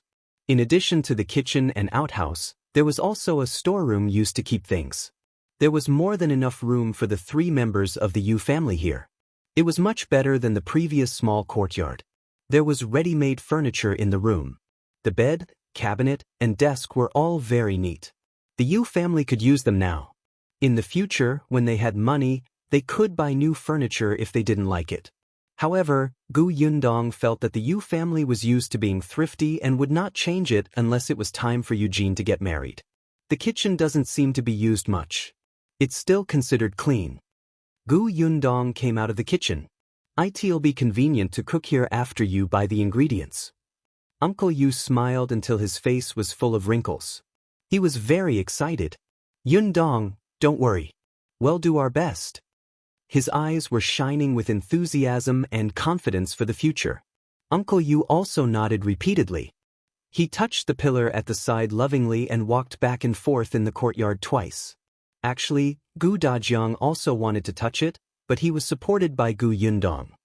His hand was held tightly and he could not move his feet. He felt frustrated. After Eugene looked at the backyard, he started to roll up his sleeves. Father, you'll go to the front to clean up the shop now. Hey, it'll help too. Uncle Yu felt that he had become a few years younger and followed behind excitedly. Uncle Yu wanted to go too. He had already rolled up his sleeves when Gu Yundong pulled him back. Grandpa, you stay here and chat with my father. But if you go to clean up the shop, my father will definitely follow you. Look at his injuries. Uncle Yu immediately looked at Gu Dajiang solemnly. You can't let Yundong down. He's been gone for so long. Come, sit down and talk. You're leaving in a few days. I don't know when we'll meet again. Gu Dajiang could only sigh and rest. Tong Xuetao was quite diligent. She had already gone to the well to get water and carried the basin to the shop. Unexpectedly, as soon as she entered, she heard a voice outside. This shop is indeed open. Let's go in and take a look. Chapter 498. Wanna buy this shop? Tong Xuetao looked up and saw a young girl walking in. She looked to be 15 or 16 years old and had a high posture. There were 2 maidservants following her. She glanced at them, then turned around and shouted, "Brother, there's someone inside." Soon, a man in his 20s followed in. He was also dressed in brocade and looked elegant. Eugene had already walked up to them and asked with a smile, "May I ask what's the matter?" He was smiling, but his face was still injured, so his smile looked a little twisted. The girl immediately took a step back. "Stay away from me." Uncle Yu stepped forward. "What's the matter?" The girl asked arrogantly, "Did you buy this shop? Well, be in charge of this shop from now on." The girl sized them up from head to toe for a while. "Just you guys? All right, I want to purchase this shop from you. Just name your price." "Wan, don't be rude," Duan Qian scolded softly. His sister didn't get it, but he did. They were saying they were in charge, which meant the owner was someone else. Duan Wan was a little dissatisfied. "We were the ones who took a fancy to it first. Who knew that someone would intercept us?" The Xen family's shops would be auctioned off by the imperial court after they were confiscated. Furthermore, the earlier the better. After all, the sudden closure of many shops in such a huge prefectural city would affect the lives of the commoners. The Duan family had bought the most shops this time. 1/3 of the Xian family's shops had gone into their pockets. However, while Duan Qian had bought so many shops, the one he wanted the most was not on the auction list. He felt that it was strange and went to ask. Those people only said that it had been sold. Duan Qian thought very highly of this shop. The size was secondary. The main thing was that it was in a good location. He had been determined to get this shop before, and he did not expect such an outcome. Since the seal on the shop was removed this morning, he had gotten someone to watch over it. If they saw the owner, they had to quickly return to the Duan family to report. That was why he came to the shop with Duan Wan, who insisted on coming along when he heard the news. Seeing that the Yu father and son didn't look too good after hearing Duan Wan's words, he immediately pushed Duan Wan back and took a few steps forward. He said politely, "Little brother, I'm from the Duan family. I want to talk to your boss about this shop. I wonder if it's convenient for you to introduce me to them." The Duan family? Uncle Yu and Eugene were naturally not unfamiliar with the Duan family. In their eyes, this was a colossus like the Xan family. Previously, the Xan family was still suppressing them. Now that the entire Xan family had been exterminated, there was no one in the Wanqing prefecture who could suppress the Duan family. The Duan family wanted to buy this shop? The 2 of them immediately became worried. This was not to be trifled with. Uncle Yu was about to go in to look for Gu Yundong, but Tong Xuetao had already turned around smartly and gone in. She didn't dare to let Gu Dajiang and Uncle Yu know. She could only whisper into her Miss' ear, "Miss, there are 2 people outside who call themselves the Duan family's young miss and young master. They want to buy our shop." The Duan family? Gu Yundong raised her eyebrows. When she saw Gu Dajiang looking over, she quickly said, "Father, chat with Grandpa Yu first. He'll talk to Uncle Yu and the others about how to set up this shop and repair it." When Gu Dajiang saw Tong Xuetao's expression just now, he knew that it was definitely not that simple. However, he was afraid that Uncle Yu would be worried, so he did not say anything and only nodded. Gu Yundong gave Xue Rong a look and asked him to watch the 2 of them while she brought Tong Xuetao to the shop in front. Chapter 499. What does the shop do? Gu Yundong walked into the shop and recognized him at a glance. At the same time, Duan Qian and Duan Wan also recognized her. The two of them immediately narrowed their eyes and straightened their expressions. Duan Qian instantly smiled. So it's Miss Gu. We didn't have the time to talk the last time we met. I didn't expect to see you again today. The father and son of the Yu family were surprised. The Gu girl actually knew the eldest young master of the Duan family? Gu Yundong smiled. I heard that young Master Duan wants to buy our shop?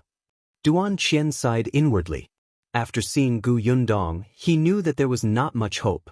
Others might consider the Duan family status and sell the shop to them if they were unwilling to offend the Duan family. But this Miss Gu. Actually, after Gu Yundong left that day, he had asked Am Mo Xulin about her background. Am Mo Xulin only said, she's not a big shot. She doesn't have any background. However, I don't dare to offend her. Oh, and it's also because of her that your family can do this sugar business. So if you see her next time, stay away.